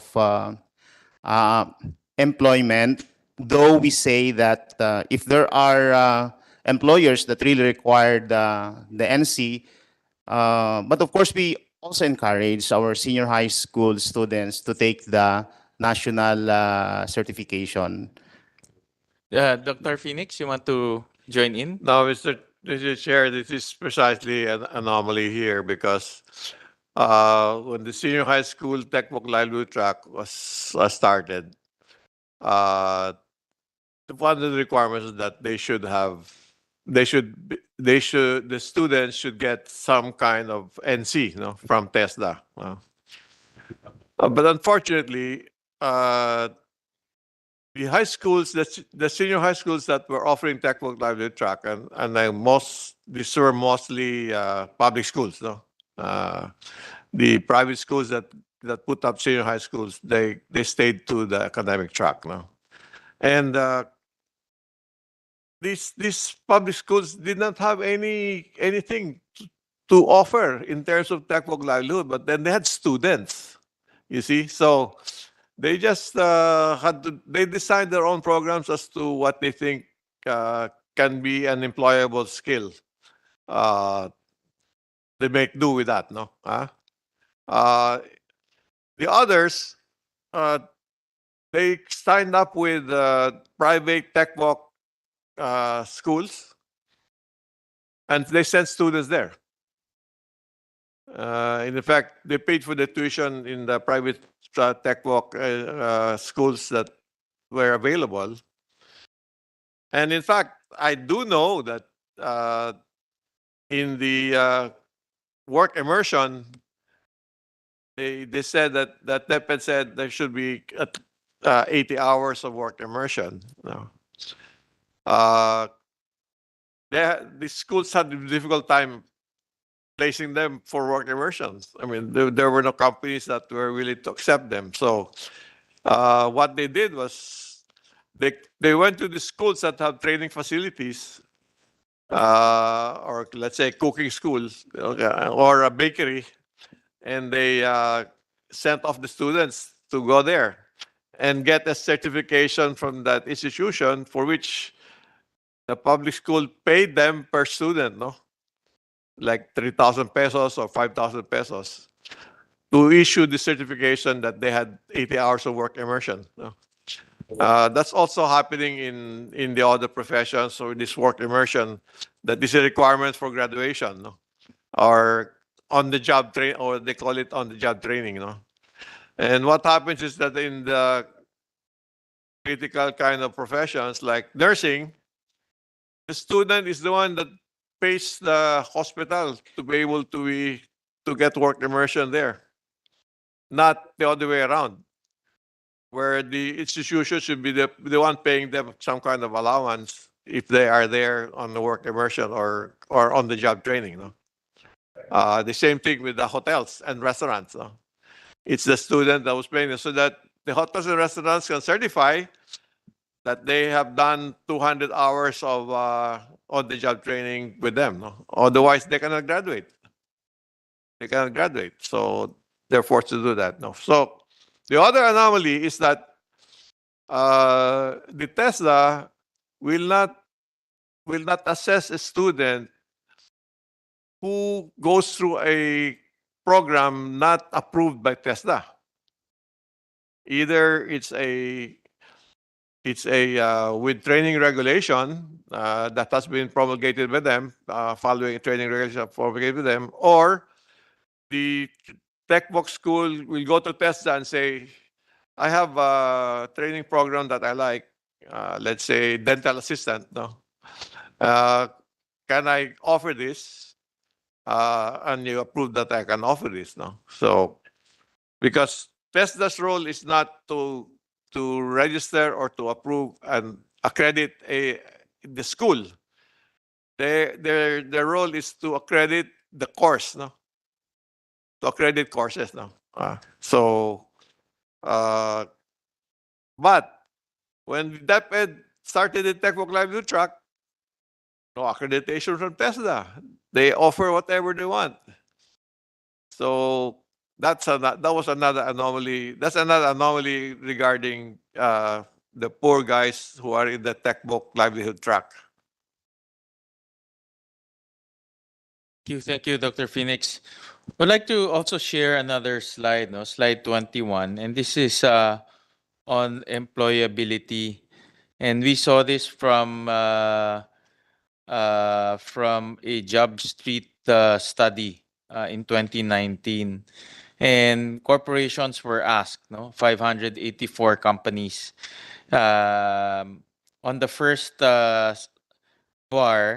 they asked the companies, are senior high school graduates skilled enough to work in our company or in your company? 45% disagreed. No, only 14% agreed. And then they went on asking if senior high school graduates have enough experience to work in your company. 57% disagreed and 11% agreed. Then another question: senior high school graduates match the company's need. No, 53% said disagreed, and 12% agreed. And lastly, they were asked if the senior high school program has track strands that are aligned with the needs of the company. 31% disagreed, and 16 agreed. 54% didn't know, no, or neutral. So it goes to show that for our companies, well, for me, my takeaway from this slide is our companies don't see value in our senior high school graduates. Despite adding 2 years, despite giving them TechVoc training, the academic strand training, they don't see value in our senior high school graduates. And that's why we filed this bill to create value. In other words, the senior high school students are no different from our junior high school students and tenure system. We're not creating that value for the companies and for our families, both of which are supposed to be the beneficiaries of our senior high school program. So That's the aim of this bill, is to change that opinion from our companies. But to be fair, Mr. Chair, if you ask the same question from employers as to college graduates, I think you'll get the same result. That's another problem, Dr. Phoenix. I think we need to solve that later on. I think we'll do a step-by-step approach. We'll solve this first as much as we can. I don't claim that our bill can change the tide of opinion from our companies, but I am confident that it will solve many of the disconnect between our companies and our senior high school graduates. Yeah, Dr. Sullivan, go ahead po. Thank you, Mr. Chair. Looking at the blue, they average something like 13%. And di po ba napakaganda din na tingnan yung lens nila po, because say 10% of the 584 companies, mga 58 po na companies sa mga yun. So if we are going to look at their wisdom in hiring our senior high school graduates. But definitely I agree with you, Mr. Chair, that most of them are saying otherwise. But the blue ones also provide us some hope in our senior high school. Thank you. Definitely. We have to look at the reasons behind these numbers, no? Both the ones who disagreed and the ones who agreed. I'll jump to another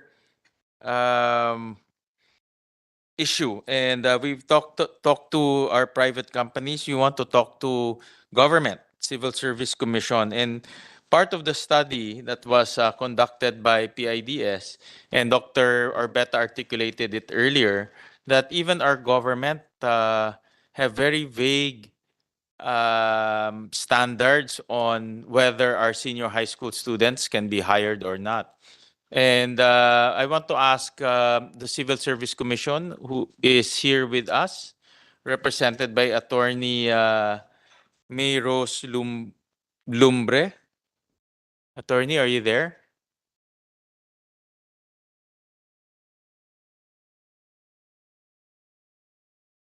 You're on mute.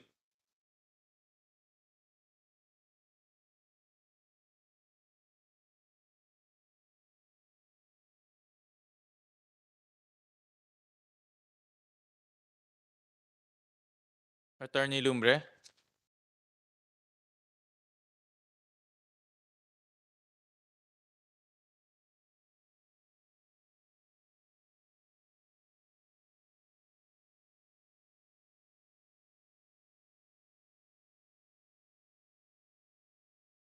You're on mute, Attorney Lumbre. Hello? Yes, Yan. Yes, We can hear hello. you now. Okay, go ahead. Our answer is, can government hire senior high school students? Short answer po, sir, yes po. The government can hire po. Actually po, we have submitted MC number, wait, let me check now po.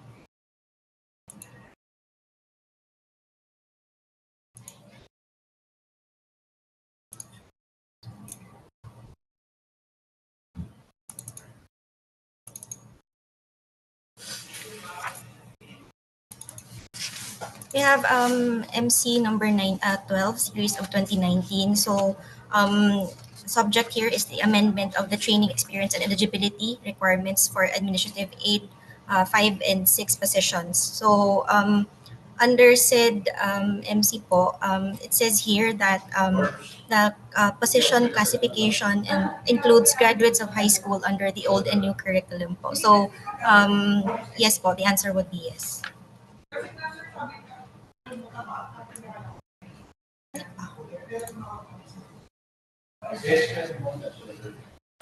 We got the MC12 that you submitted to us, and I'll flash it in a little bit. No, I'm asking my staff to, and basically in this MCU itemize some of the some positions that our high school graduate can participate in. Let me just flash it ay para everyone can see it.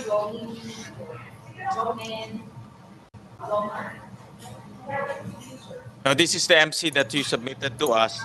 And let's Yes po, take Mr. Chair. administrative aid number 5. No? So, SG5. And these are the some of the position um, that can be applied for by the senior high school by the high school or senior high school student. No? Chauffeur 1, carpenter 2, tama ba? Is that those are the positions that our senior high school students can apply for? Tama ba 'yun, attorney? Among others po. But as we have not yet submitted our official comment po from the Civil Service Commission, but as soon as it is approved, we will send the same po. Under the ora-ora po, the QS prescribed in the new QS manual, the agencies may set specific or higher standards for their positions subject to the approval of the CSC. So based po on the ora-ora, they may set qualifications po, or they may hire senior high school students po based on their um, requirements, based on the requirements po that the position is. Yeah, but let's take the carpenter 2 position. Hindi, sorry. Elementary yan eh. Audiovisual equipment operator 2. Yan. The educational attainment should be high school graduate. Correct? Yes po, Mr. Chair. But are we pertaining to junior high school or senior high school? Graduates po of the senior high school po. So, dapat po senior, at least graduate of senior high po. This is graduate of senior high school, but in the asterisk below, this includes graduates of high school under the old and new curriculum. So you lump them together. Correct?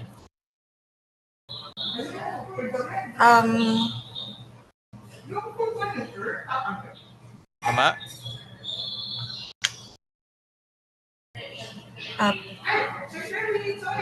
Here, sa baba. Yes, This they, asterisk sa baba. This includes graduates of high school under old and new curriculum. yes po, Mr. Chair.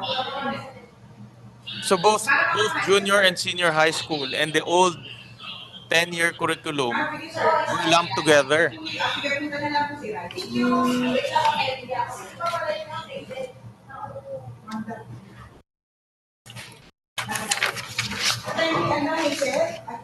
Tama, attorney?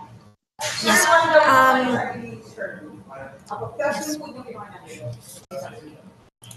That's my interpretation here, and that's what I'm driving at. Government itself is the greatest violator of our K-12 law. It's really the government itself is the one that is not accepting senior high school students. And this is actually the most unfair practice being done by government, because government mandated senior high school. We promised them employment, but government is not even hiring senior high school students.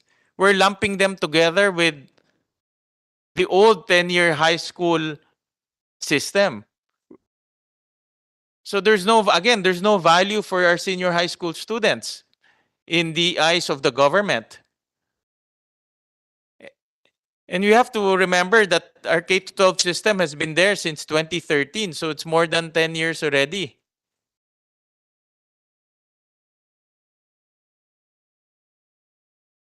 But it's very disappointing to see that even government is not acknowledging our senior high school students.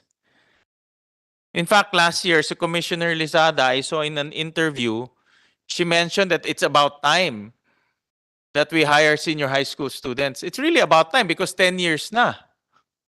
So how do you expect our private corporations to hire senior high school students wherein government itself does not hire senior high school students?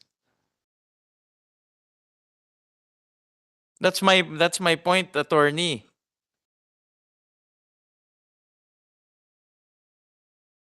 Again, this is a great disservice to our constituents because pinwersa natin sila mag senior high school pero hindi naman natin kukunin sila in government.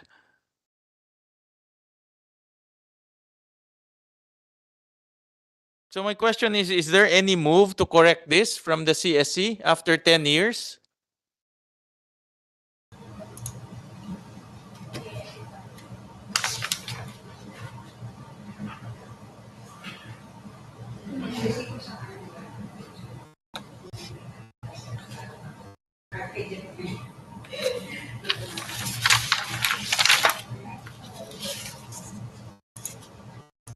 Attorney Lumbre, is there any move from the CSC to correct this?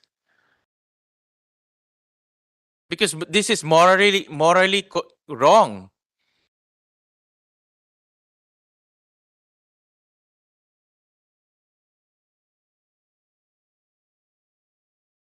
Yeah, kaya yung tao galit sa K to 12 because tayo gumagawa ng kasalanan eh. So for example, I'm a senior high school student. When I apply here in government, I'm actually equated to a 10-year high school student. There's no value for me. So why will I add 2 more years if I am equated to a 10-year high school student? That's my point. So meron bang move from CSC to correct this? I saw in an interview by Commissioner Lizada that they want to fix this, but is there any concrete moves already? And that's why we actually put this in the law because CSC is so slow in terms of adapting to our new K to 12 system. Unless sinasabi nyo in K to 12 natin bulok talaga. If that's the message of CSC and you don't agree with K to 12. So I want to move forward and ask if CSC has any concrete moves to change this qualification standard.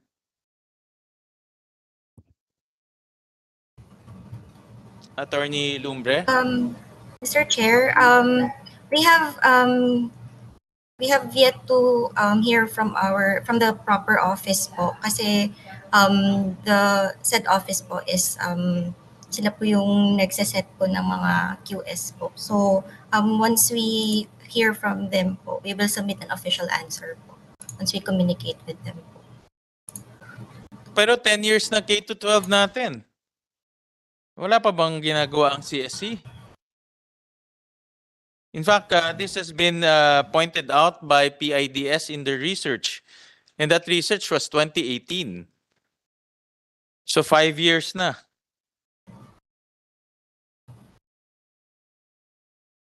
This is what I would demand from CSE and bring this up to your commission to submit to us a definite timetable on when will you correct this problem. It's been there for the longest time. And again, it's unfair to our senior high school students.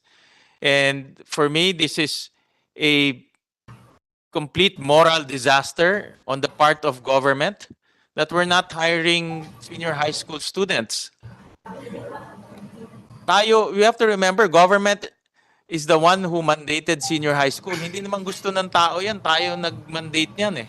At tayo, minandate natin, pero hindi naman natin kinukuha sila. Mr. Chair, may I speak po? Yes, go ahead. We are currently revising po the Ora-Ora. So, we may be able to we may be able to draft the amendments po that what would be required po in able um,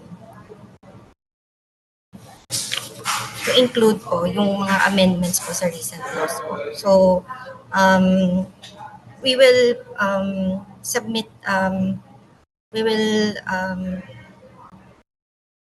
sorry, we will inform po the commission po regarding this po.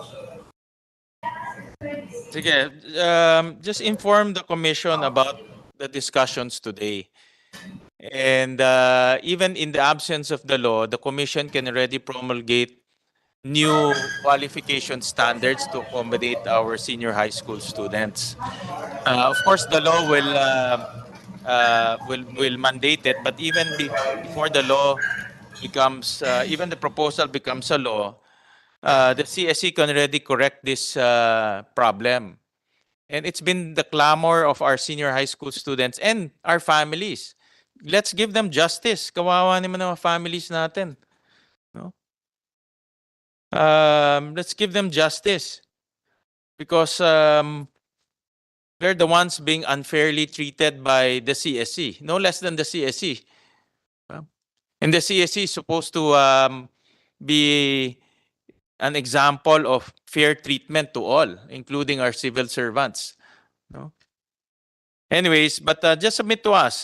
Bring this to the commission proper, and then submit to us a definite timetable on when you will correct this. No, and I will also file a resolution to investigate this issue because this has been there for the longest time. And would like to go deeper into this by investigating it through the proper committee. But to move forward, just submit to us a definite timetable. Yes, Mr. Chair. Yeah, thank you. Thank you for that. We have other resource persons here with us, DOF. Attorney Kakutan, any comments? We included incentives here. Yes, No? Chair. And the rationale for that is based on my experience on the ground. No? The work immersion program is ano yan the way they do it, nakikiusap sila sa corporation There's no incentive for the corporation to accept our senior high school students to practice work immersion. No? And from what I gathered from consultation with our teachers and principals, the quality of the corporations accepting work immersion is not up to the standards they want. Now, for example, if they want manufacturing base, but the corporations do not have any incentives to accept our senior high school students. So we look for a mechanism in the NIRC to incentivize our corporations to accept work immersion as part of their training program. Training is deductible. No? So what we did is we requalified work immersion as training. No? Of course, there's deductibility involved in that. No? So I'd like to get the opinion of DOF on this portion. I think you're also here to comment on that portion. Yeah. Good morning, Your Honor. We are still we're still reviewing or studying the possible revenue impact of the proposal to claim as an additional tax deduction the full amount of the training expense as distinguished or as opposed to the existing regime, which is only one half of the value of the labor expense, Your Honor. As we supposed to be when we are able or we have secured the data necessary to assess, Your Honor, we will put it in our position paper, Your Honor, our recommendation insofar as the Section 9 of the proposed measure is concerned, Your Honor.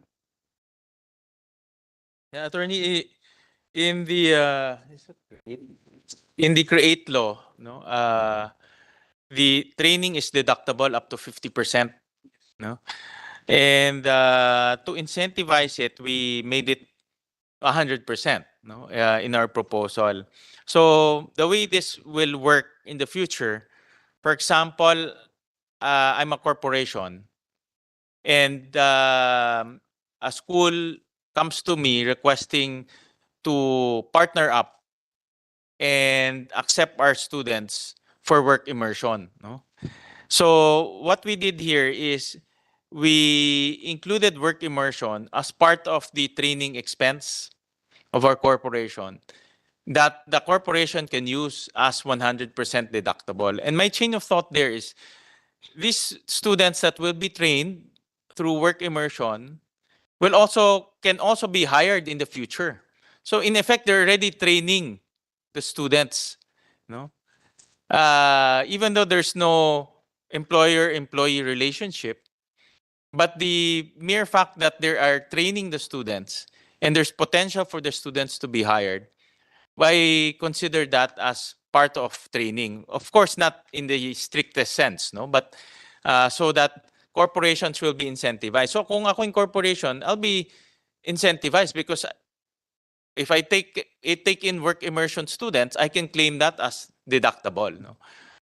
So that's the logic behind there. Because right now, based on our consultation, the corporations will not accept work immersion, and Dr. Sullivan can ask that. There's no incentive for corporations to accept work immersion because what's in it for me? There's nothing, I don't gain from that.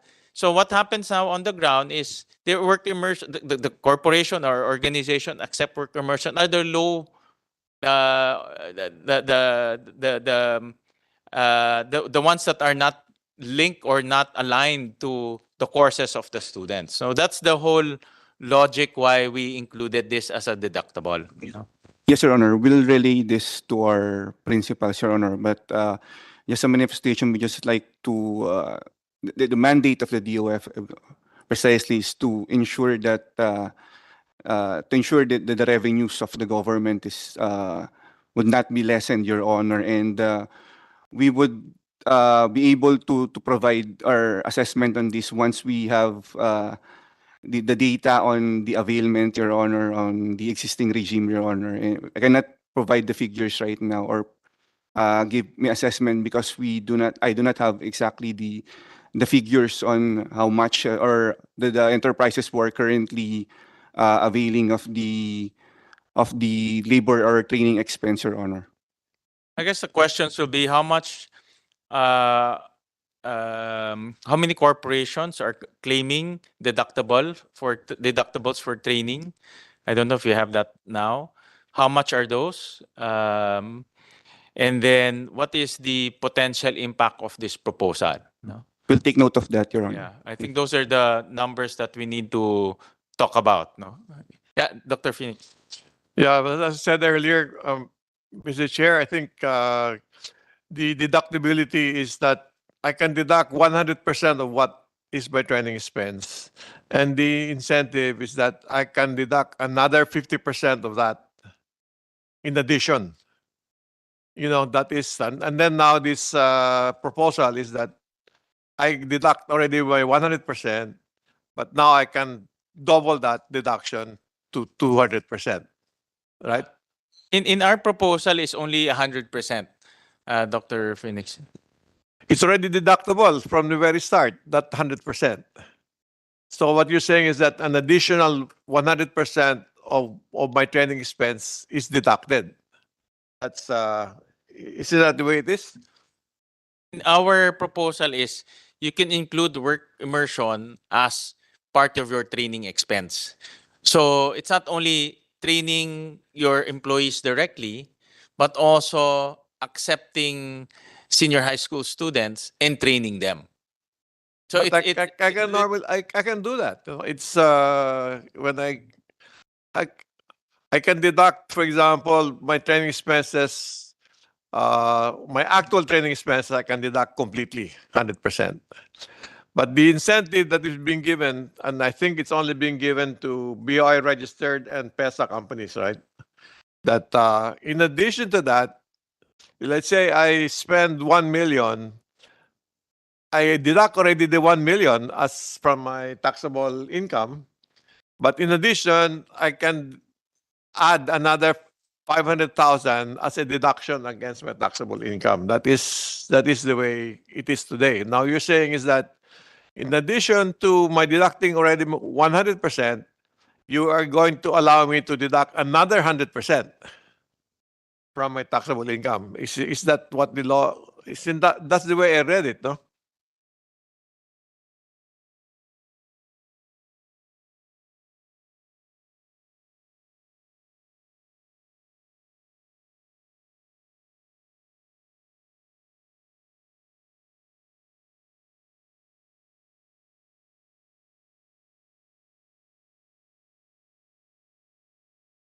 Well, the what we propose, no, is um,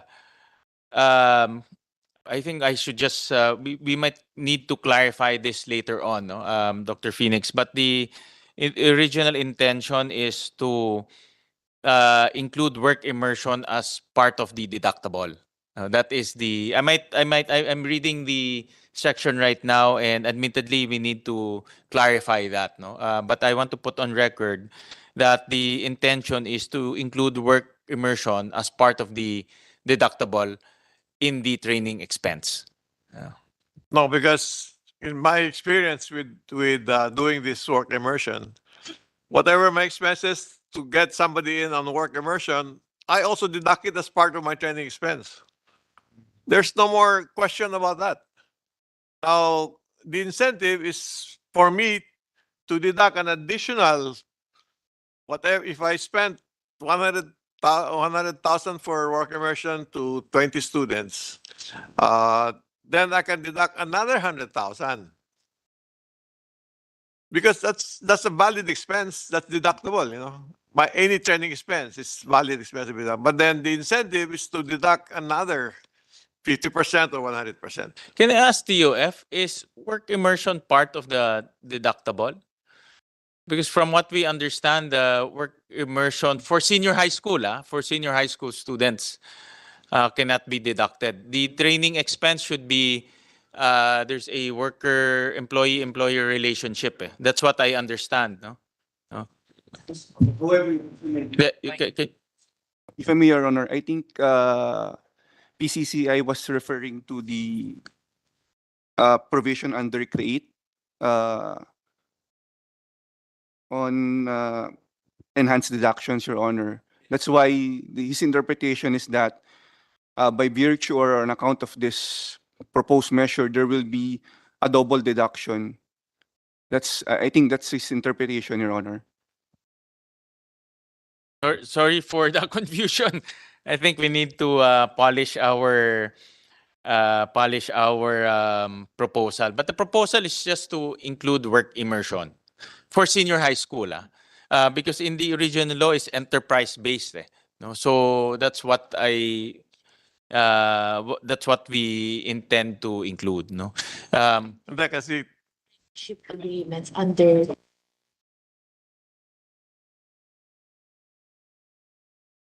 when I accept somebody for work immersion, I normally give an allowance. I might give uniform. I might give other things, no? And I deduct that as a valid expense from my taxable income. No question. There's no question about that. No. These are for senior high school students or any? Any. But like some of them are college students. They're getting this on-the-job training that I have to certify that they spent 200 or 400 hours with me, no? Mm-mm. Sige po. For them to be able to graduate. Yeah, we'll sharpen this section 9. But for the record, what we want is to just incentivize industry partners to accept um, senior high school students to conduct work immersion programs in their companies, no? And whatever the expense on that may be can be applied as 100% deductible. But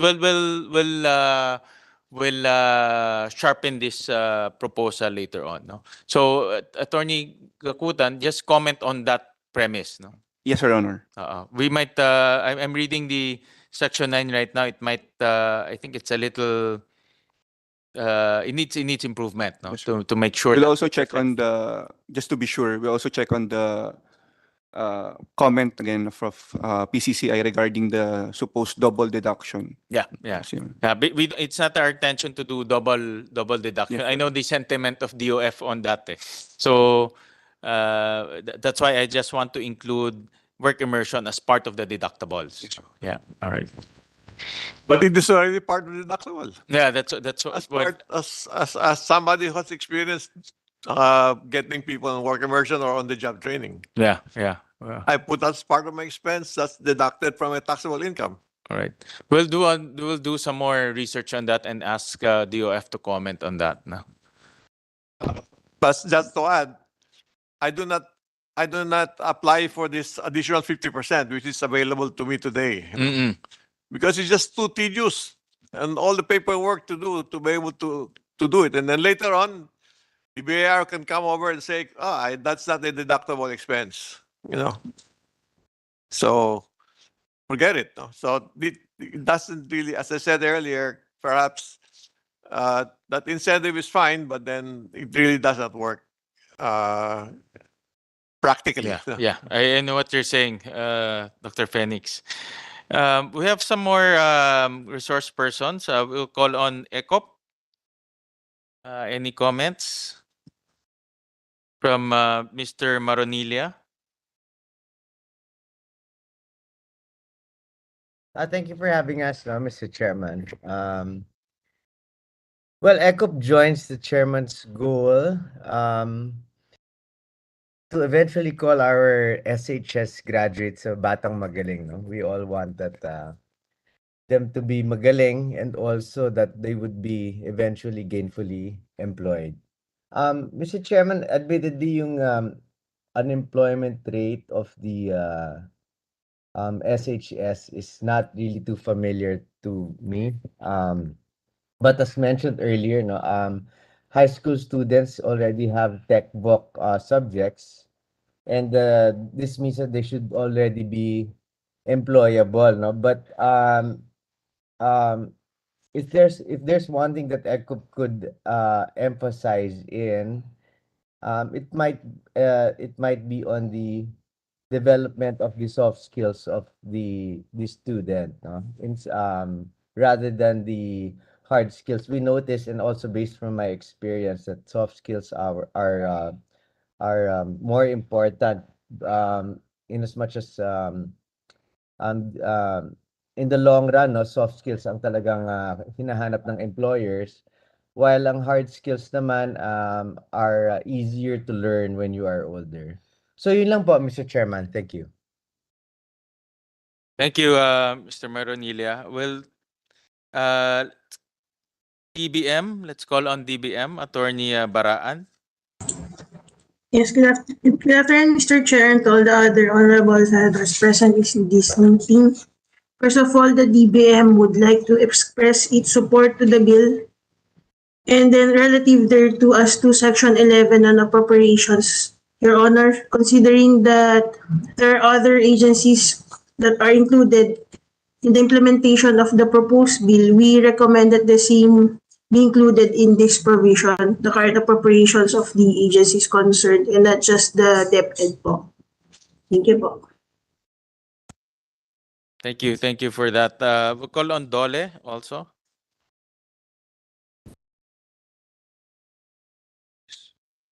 Yes, good afternoon, Mr. Chair. Am I audible po? Go ahead, ma'am. Yes, good afternoon po, Senator. On behalf po of our Director, Patrick Katiwirawan, I'm Sheila Lentaka. So, generally po, the department is very supportive of any legislative measures that pursue and promote employability of our youth, particularly the senior high school. May we kindly take note lang po of our observation. And as we agree with other stakeholders po, especially from the industry sectors, na employability of the senior high school is very possible naman po. That's the aim naman po yung ating ang ating K-12 program. However, we notice nga po based din sa aming research na some of the employers see na yung ating mga senior high school is unable to present well during interview So probably we will respectfully recommend na it's more of immersion or more of simulation po sana nung workplace yung ating ma-integrate sa curriculum. Like how they will be able to be confident, communicate properly. Kasi yung mga soft skills, yes, we recognize po na yun ang nagiging challenge. There are numbers of job opportunities for senior highs. It's just a matter na yun lang yung nagiging challenge and obstacles ng ating mga graduates in presenting themselves during the interview. And aside po, we kindly note na we preliminarily send the data of the employability and including employment rate and underemployment of senior high school. And we also kindly took note of DOL's intervention to enhance employability ng ating mga senior high school students. Particularly na rin po, as mentioned po kanina ni Dr. Orbeta, na we could enhance. And right now, we are undertaking the development po ng ating National Labor Employment Plan, which includes the expansion ng ating labor market information mechanisms that could further address and help and assist yung ating mga first-time job seekers, including senior high school. And we also have the strategy to boost and expand existing youth programs, yung ating SPES, GIP, and JobStart. And finally, we are always in close coordination between employers, the academe, and the government to efficiently share and disseminate the market information. That will be all, Mr. Chair. Thank you po. Thank you. Thank you, to Dole. We'll call on Desda. DDG Rose Urdaneta is here with us. Mr. Chair, good afternoon po to the Honorable Chair, Senator Win Gatchalian, members of the Senate Committee on Basic Education, and to all who are present in this hearing. Thank you for inviting TESDA to this public hearing. We would like to highlight that Section 2 of RA 7796 provides that TESDA's mandate is in the implementation of post-secondary technical education and skills development program. TESDA is committed to realizing its mandate to provide quality TVET in order to produce globally proficient TechVoc graduates and address unemployment in the country. In fact, the preliminary results of TESDA's 2022 study on employment of TVET graduates has posted an employment rate of 84.72%. The SECG is conducted annually to measure the relevance and effectiveness of our TVET programs. We would like to manifest that TESDA interposes no objection to the noble intent of the proponent in improving the employability and competitiveness of basic education curriculum graduates by equipping them with necessary knowledge, demanded skills training demanded by the labor market. This authority also seeks to inform the Honorable Committee that as part of the Curriculum Consultative Committee identified in Section 6 of the Act, TESDA continually contributes to the implementation of K-12 through the DepEd's Technical Vocational Specialization track for senior high school level. While the main premise of RA 10533 is to enhance learners' basic skills and produce more skilled and competent citizens for lifelong learning and employment, introducing TVET to both junior and senior high school has been an advantage as it provides practical knowledge and exposure to job-ready skills. However, given the issues concerning unemployment rate of SHS graduates as brought up in the study conducted by PIDS and as sought by the proposed measure, we would like to put forward the following points for consideration of the Honorable Committee. Quality assurance.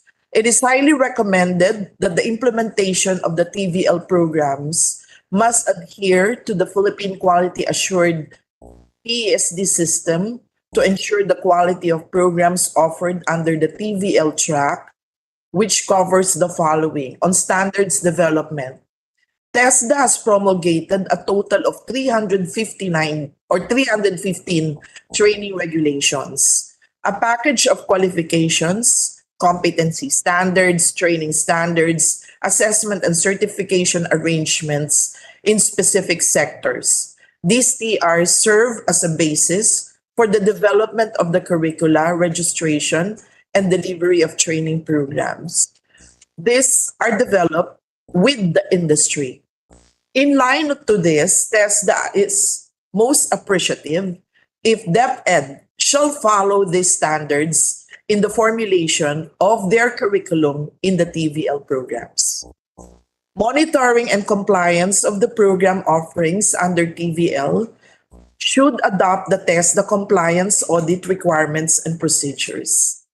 Program registration and accreditation, program registration in UTPRAS, which is our mechanism and process in the registration of programs, is mandatory, and ultimate programs are registered in TESDA. It is this system that ensures compliance of TVIs, both public and private, with the minimum requirements as prescribed under the promulgated training regulation, to include, among others, curriculum, faculty and staff qualifications, physical sites and facilities, tools, equipment, supplies and materials, and similar requirements prior to the issuance of government authority to offer or undertake TVET programs. Competency assessment and certification. TESDA pursues the assessment and certification of the competencies of middle-level skilled workers through the PT or Philippine TVET Competency Assessment and Certification System. The assessment process seeks to determine whether the graduate or worker can perform to the standards expected in the workplace. Next. On industry participation, Mr. Chair, I know we all agree that making education aligned to the requirements and needs of the industry and basically making them employable is not just the work of the government. We really need the active and full participation of the industry or private enterprise. What I would like to emphasize is really about having the natural affinity of the industry to supporting the education sector. We need them in the skills mapping, development of standards and curriculum, trainers development, including assessment and certification of workers or learners, and the implementation of enterprise-based training. I would like to go back to the other quality assurance mechanism, and that is basically on the continuous development of trainers, teachers, and instructors in the TVET system. Thus, teachers of the TVL track must possess the necessary certification required for TVET trainers. That is the National TVET Training Certificate or NTTC, as handling and delivering TechVoc programs would require specialized skills, as the teacher must not only have practical skills, but also pedagogical skills. Lastly, for the consideration of the Honorable Committee Chair, we propose that the operationalization of the existing MOU between TESDA and DepEd to help ensure the quality of TVL delivery and improve the employability and employment outcomes of senior high school graduates. Under the said MOU, collaboration between the two agencies must be on the following areas: harmonization and complementarity of strategies, policies, and programs on TVL and skills training, consistency and quality assurance of training regulation and standards on technical vocational education and training, discussion and resolution of concerns as may be raised by either party on the implementation of TVET programs, agreement on common researches, innovation programs, and other TVET-related concerns, sharing and consolidation of trends and data on TVET, and other matters on TVET as may be mutually directed by both the DepEd Secretary and the TESDA Director General. TESDA supports the passage of this legislative endeavor and thereby concurs with the provisions. Thank you very much and good morning po. Thank you, DDG Rose. I have a question. No? DepEd is treated as just like any other TESDA delivery entity. Tama? Opo. Do they need to undergo certification?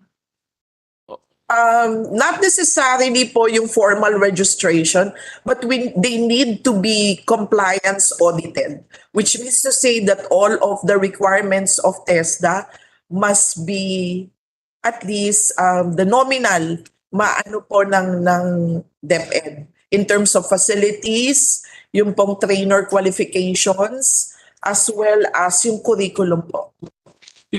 What you accredit is the course, correct? The TVL course. Yes, sir. Yes, Mr. Chair.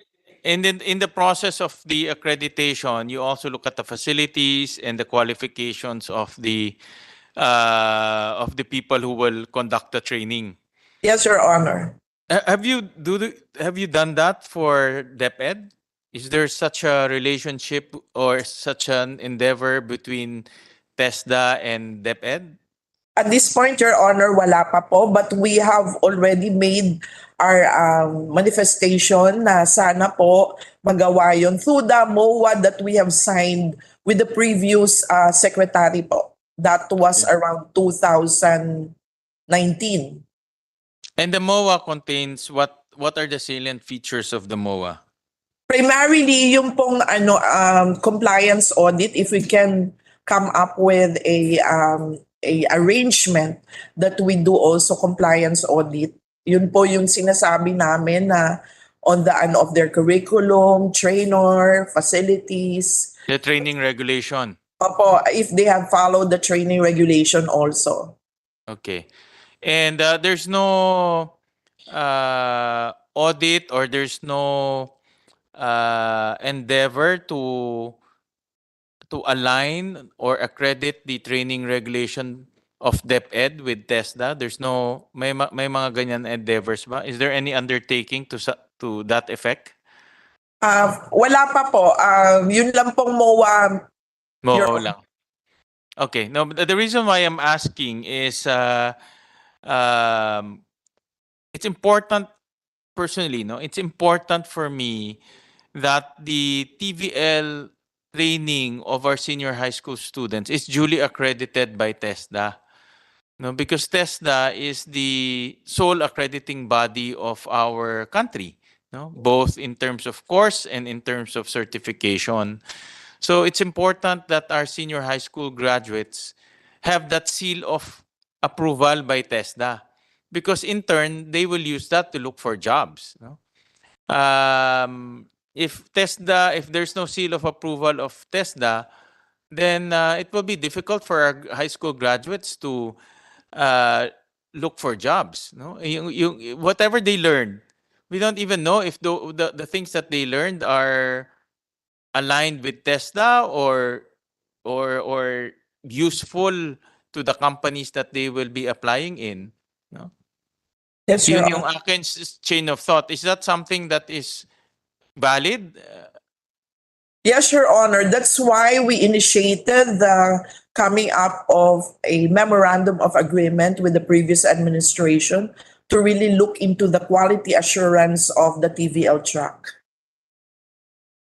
But do you have any study conducted looking at the TVL track of our senior high school program? Have you conducted any study to that effect?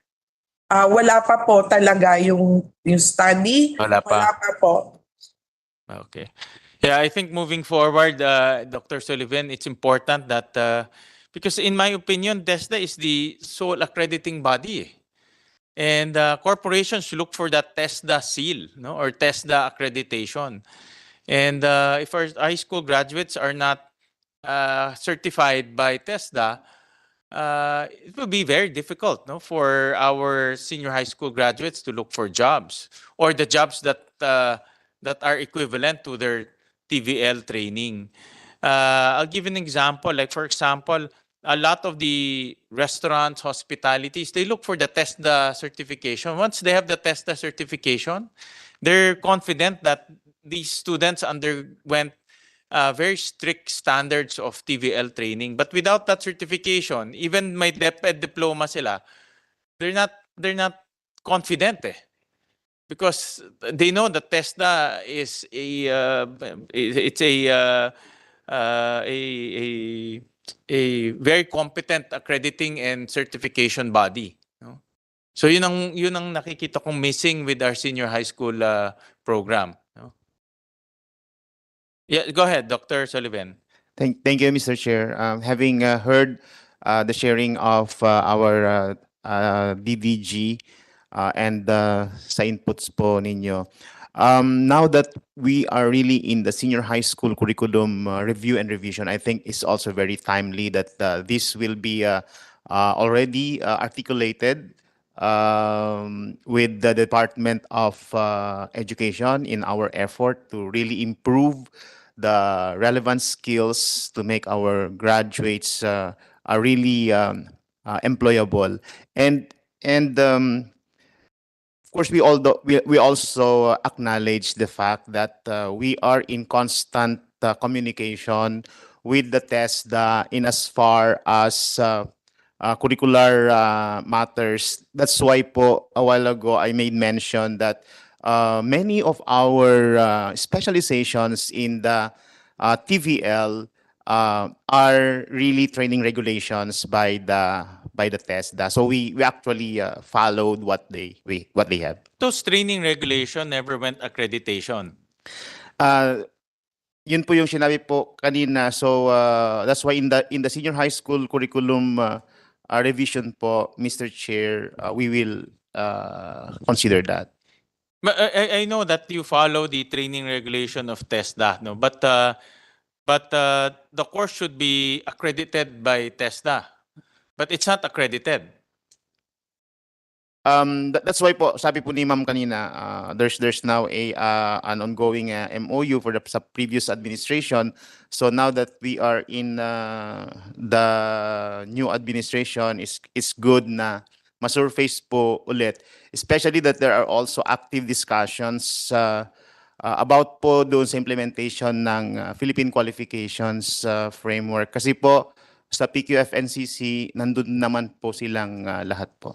DDG Rose is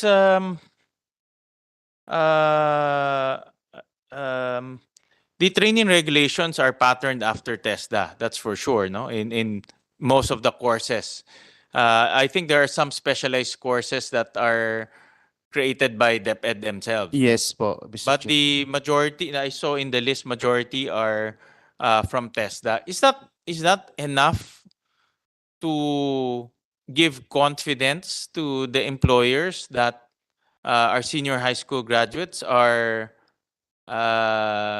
trained well and up to the standards of TESDA? Yes, Your Honor, may I answer that as we have a Philippine Quality Assured TESD system.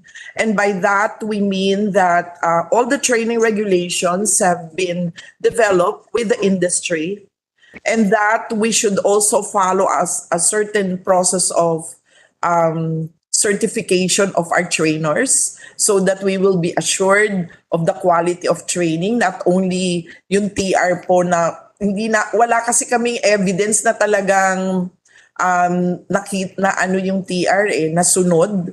Wala yung mga, if we go to the of the TVL, TLE teachers ang tawag, di ba? Director Sullivan. For our grades 7 to 10 po, ma'am. And then for our senior high school, we call them the TVL teachers po. TVL teachers, hindi po din namin alam kung 100% of them have been certified by TESDA. Kasi that is part of the quality assured TSD system. Tapos, yung pong, it's not just about the training regulation, but the heart and soul of us being an authority is the assessment and certification of the skills of the ano. Hindi po 100% kasi na napapa-assess yung mga bata. Kung na-assess man po, yung iba, kasi meron ding limitation ang TESDA in terms of our assessment infrastructure.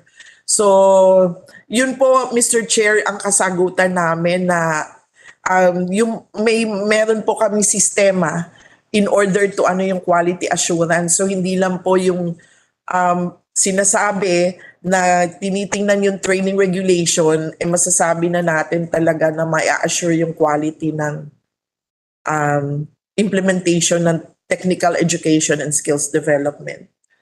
But do you accredit the course or do you only assess the student or you do both? Both po, both. But in as far as the TVL track is concerned, hindi po kami nag-a-accredit.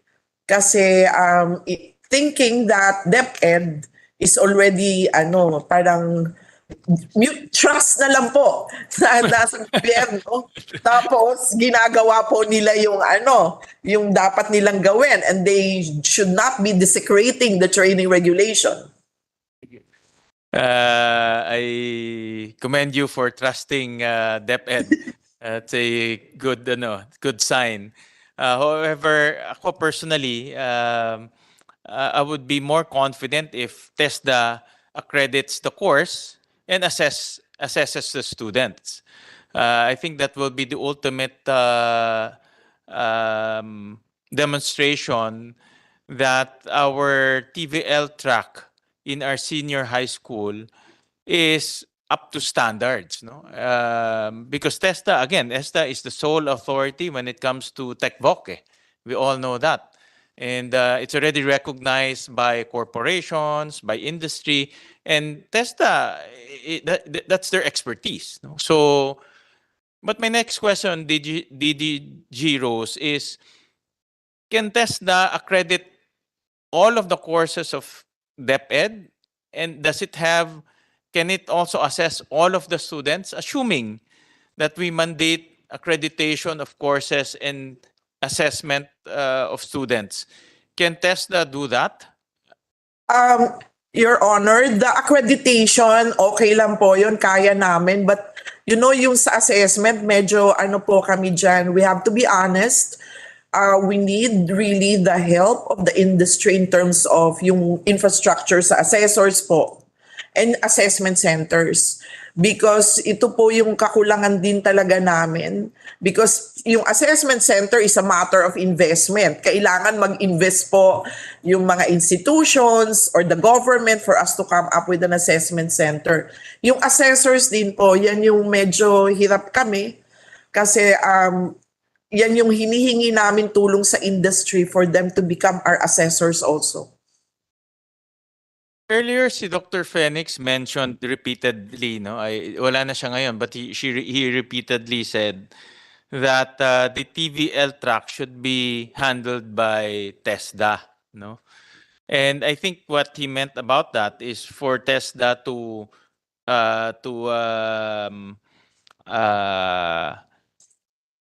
delegate it, to private entities. What I understand right now, the private entities are the ones that deliver the TechVoc. No? So assuming, no, I'm just thinking out loud. Assuming that the TechVoc track will be handled by TESDA, how will TESDA implement that? Will that be through private entities?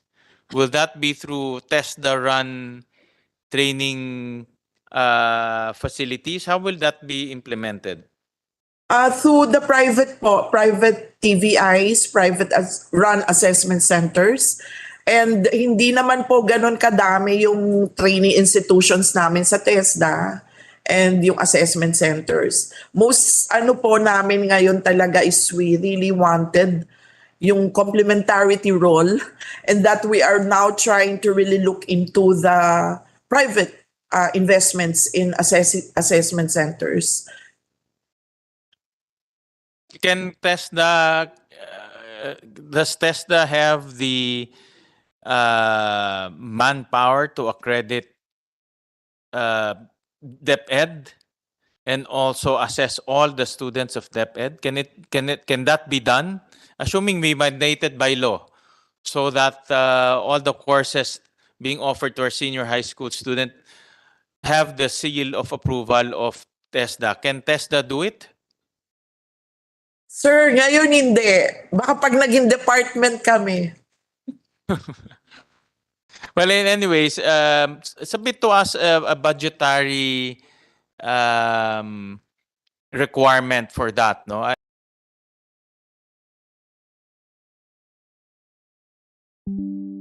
And the necessary assessment, no? I believe in that. TESDA is a strong brand, of course, courtesy by Senator Joel, but it's a strong brand that our corporations trust. No, I know that for a fact. No, so can you just submit to us later on na lang? For example, if you're mandated by law, how much money or how much funds do you need in order to accredit DepEd? DepEd is a huge entity. Ang dami lang schools, dami lang trainers. How much will you need? And how long of a time? And what are the recurring expenses? Because I know the training regulations of TESDA is constantly being updated, which is good. No, that's why TESDA is very dynamic. But of course, DepEd will have to update also its training regulation, and by that they need to be accredited. So just submit to us some budgetary targets so that we will be guided. Yes, Your Honor. Thank you po. Thank you, thank you. And lastly on our list is Ched. Any comments from Ched? Good afternoon, Mr. Chair, and the members of the committee and the different resource speakers. The chair.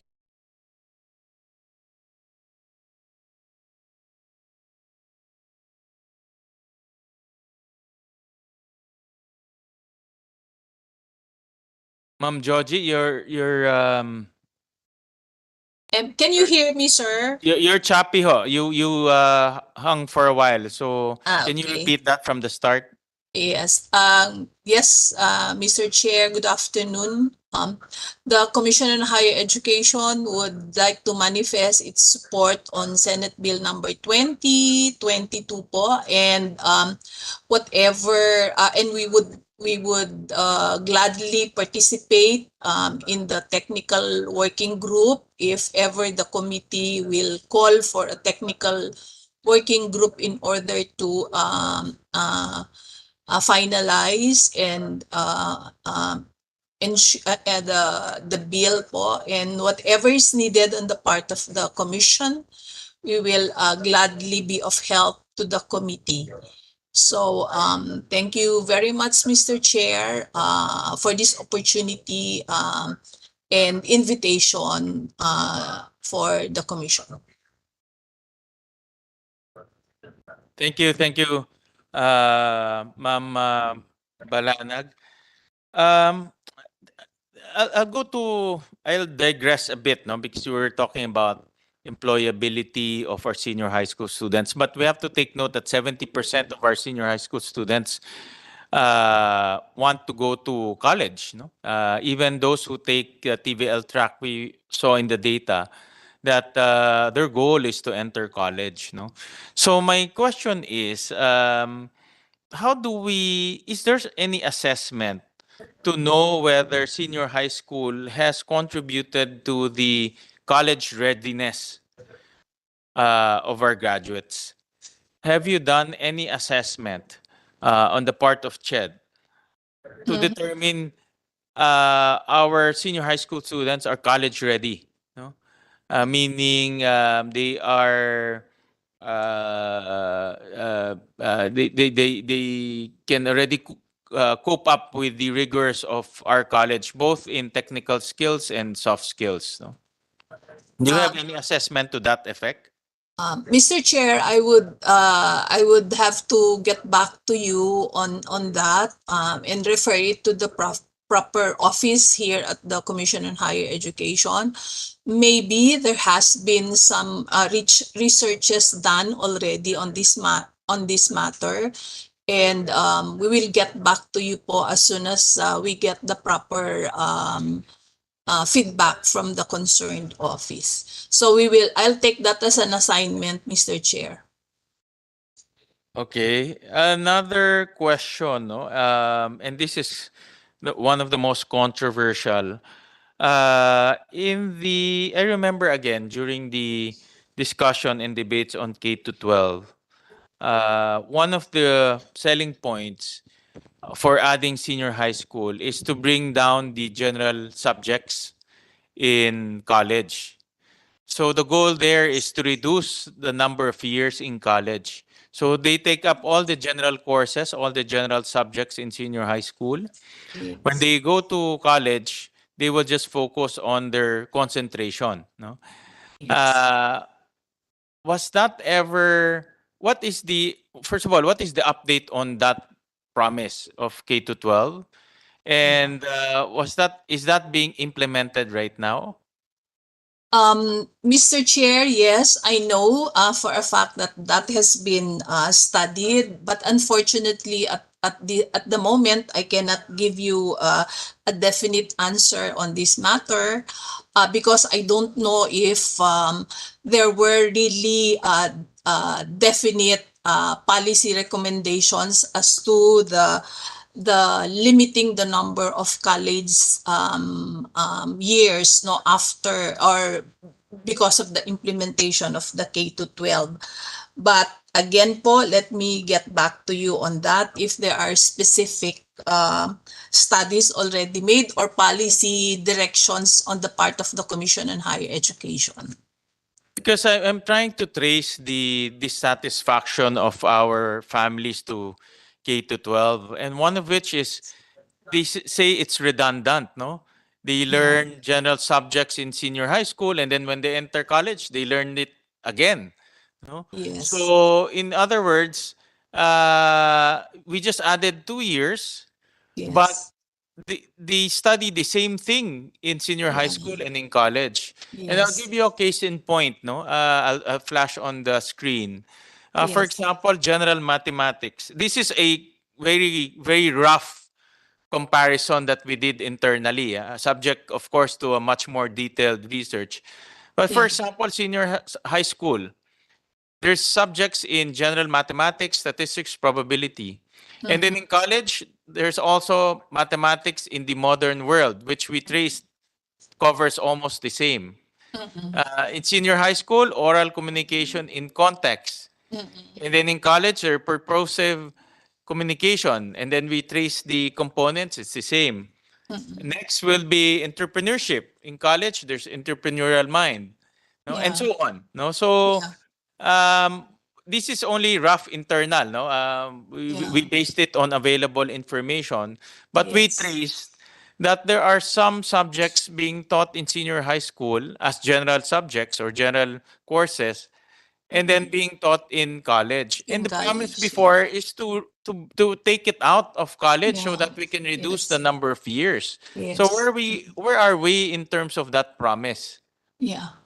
Unfortunately, Mr. Chair, I am not technically competent to talk about this, but let me refer this to and give this feedback to the CHED officials po, and maybe some answer to an answer may be given to you on Thursday po when we meet for the EDCOM 2 wherein all the officials will be there, and maybe this is going to be a good opportunity also for the CHED and maybe the the TESDA and the DepEd to really sit down and look at the curriculum, the overlapping curriculum between higher education and basic education, and in order for us to be able to streamline the higher education years po as a result of the K to 12. So, Your Honor, I'm sorry I cannot give you a definite answer on this matter. Yeah, but please give us a position paper on those two questions. Yes, definitely. Hopefully before Thursday. And because I've heard so many resource persons who are not prepared for this hearing, we'll probably conduct one more hearing so that we cover all of your comments and put it on record. It's important to capture this on record. The position paper is welcome, but those are not uh, directly reflected in the transcripts, and we want to capture that in the transcripts. Yes. So just prepare for those two questions, and we'll have another hearing, and we'll invite your representative to articulate those answers. Okay. Noted, Mr. Chair. Thank you very much. And lastly, to DepEd on work immersion, Dr. Sullivan, no? Describe to us. I know there is a DO covering work immersions, no? And I also did my own consultation in Valenzuela, no, on how they implement work immersion. But describe to us the process of conducting work immersion, because in my view, this is one of the most important selling points. In fact, some of the companies want a longer work immersion, no? Parang hindi na nga immersion, but on the job training na, no? So, but it can be both, no? It can be immersion and training at the same time. But describe to us how a school implements work immersion, and how do they attract corporations to participate, because a work immersion is meant to give experience to our senior high school students by working in corporations. No? So just describe to us how is that process.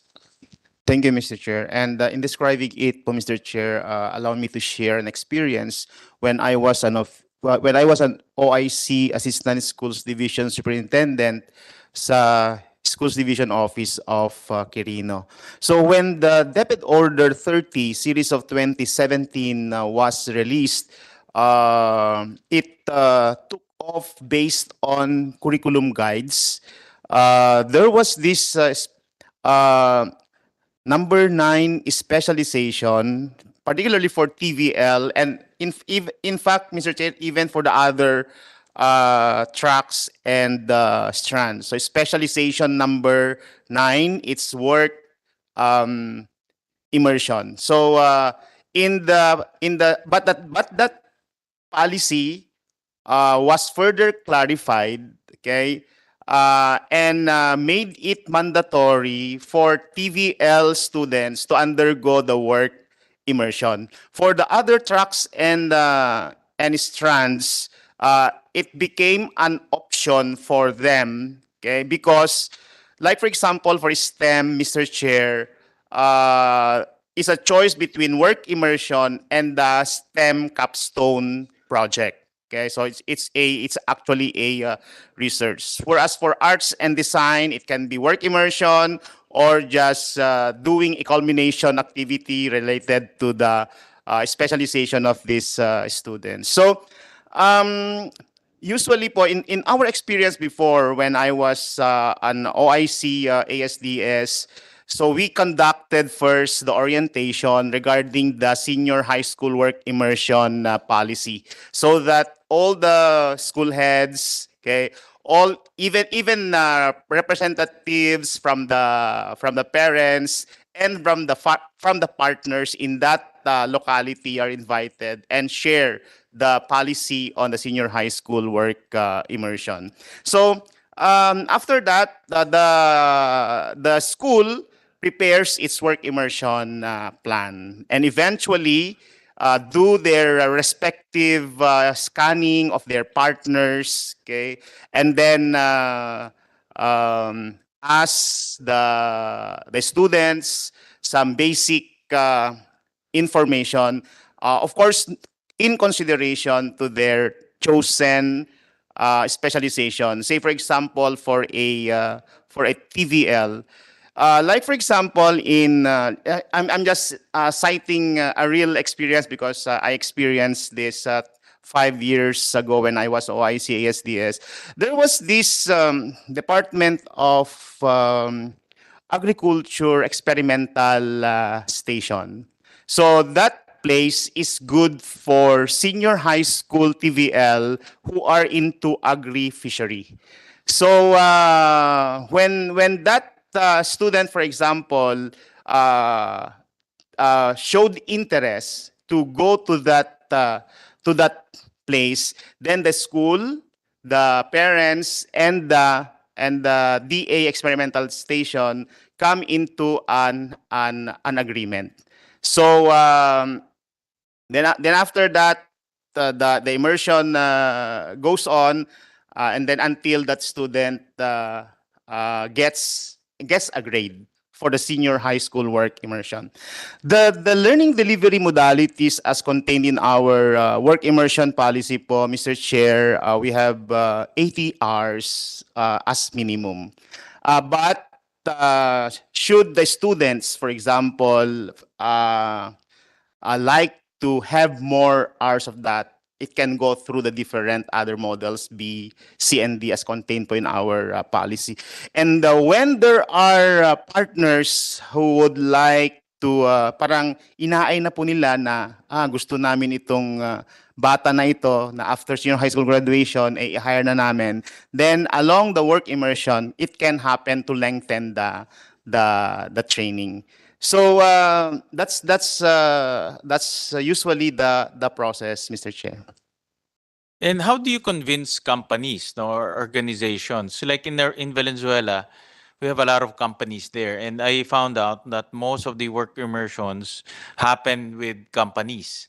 No, so how do you convince companies? Like for example, first of all, what is the mechanism for determining what industries need in their locality? No, that's number one. Some form of needs assessment. Yeah. And then number two, how do we now immerse those students in corporations by incentivizing, by encouraging corporations to participate in that work immersion plan? No, so first is need assessment and then incentives. What are the mechanisms for those?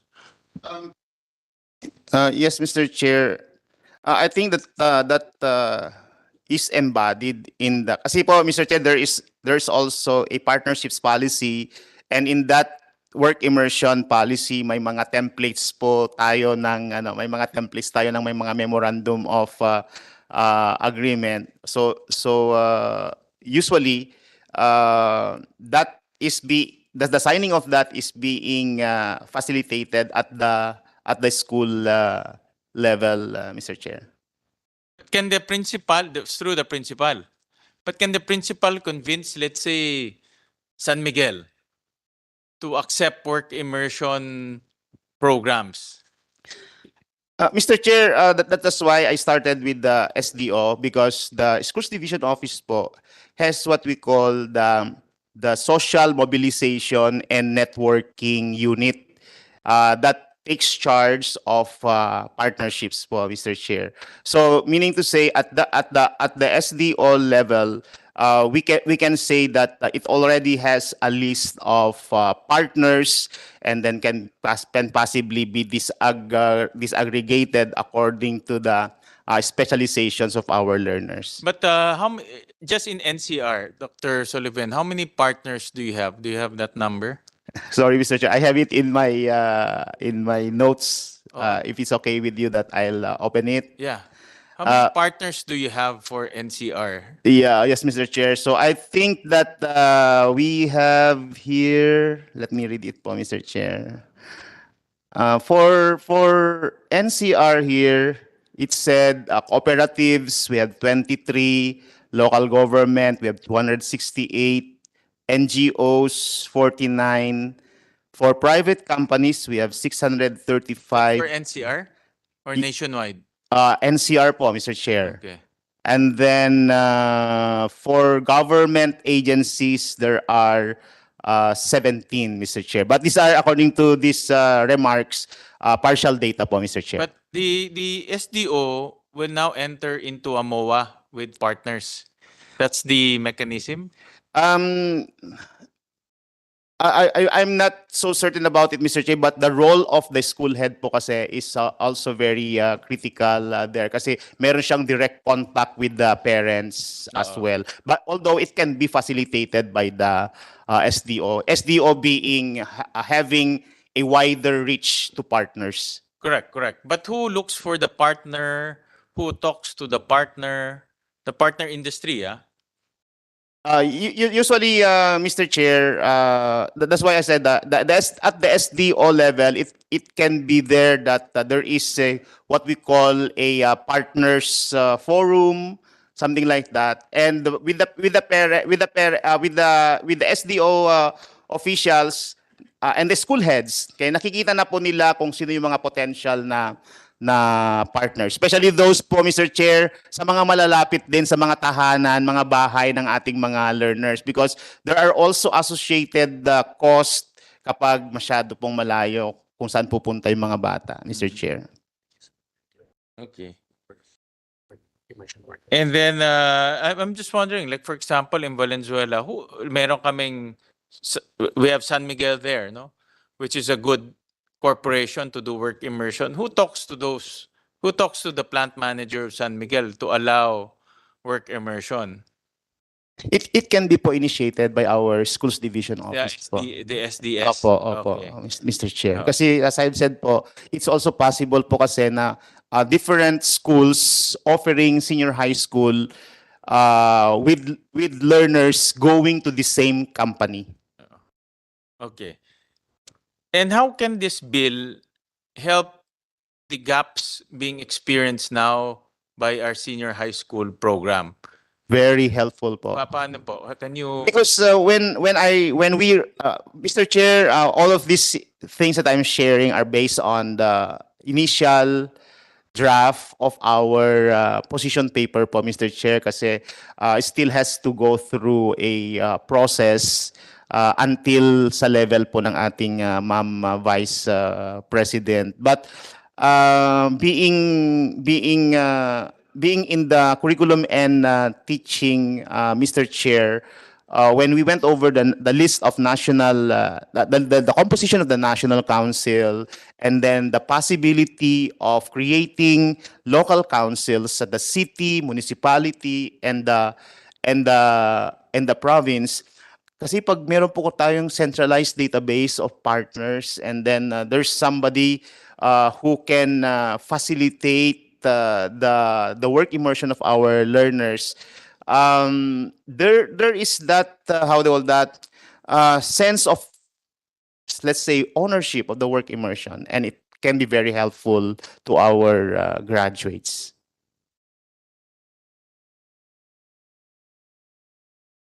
A slide, no? And itong slide 26, this is a research by PADS, and they ask corporations, no? What are the preconditions for hiring senior high school graduates? And they itemize three top preconditions, meaning what should government do in order for corporations to hire senior high school graduates? Number one, senior high school graduates should have specialized skills needed by industry. So meaning there should be very, very tight collaboration between industry and the academe, in this particular case, the school or the division.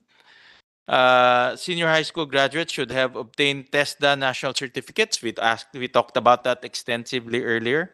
Senior high school graduates must have gone longer work immersion programs. No, we talked about that earlier also.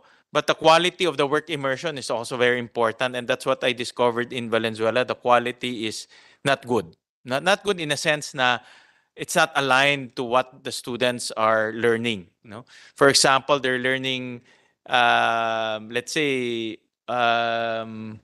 automotive, TVET in automotive industry, but they're being immersed in restaurants. No, nangyayari yun eh. No, because of lack of corporations to accept them. No. And then next, general comments on work readiness of graduates. This is also from the PIDS study.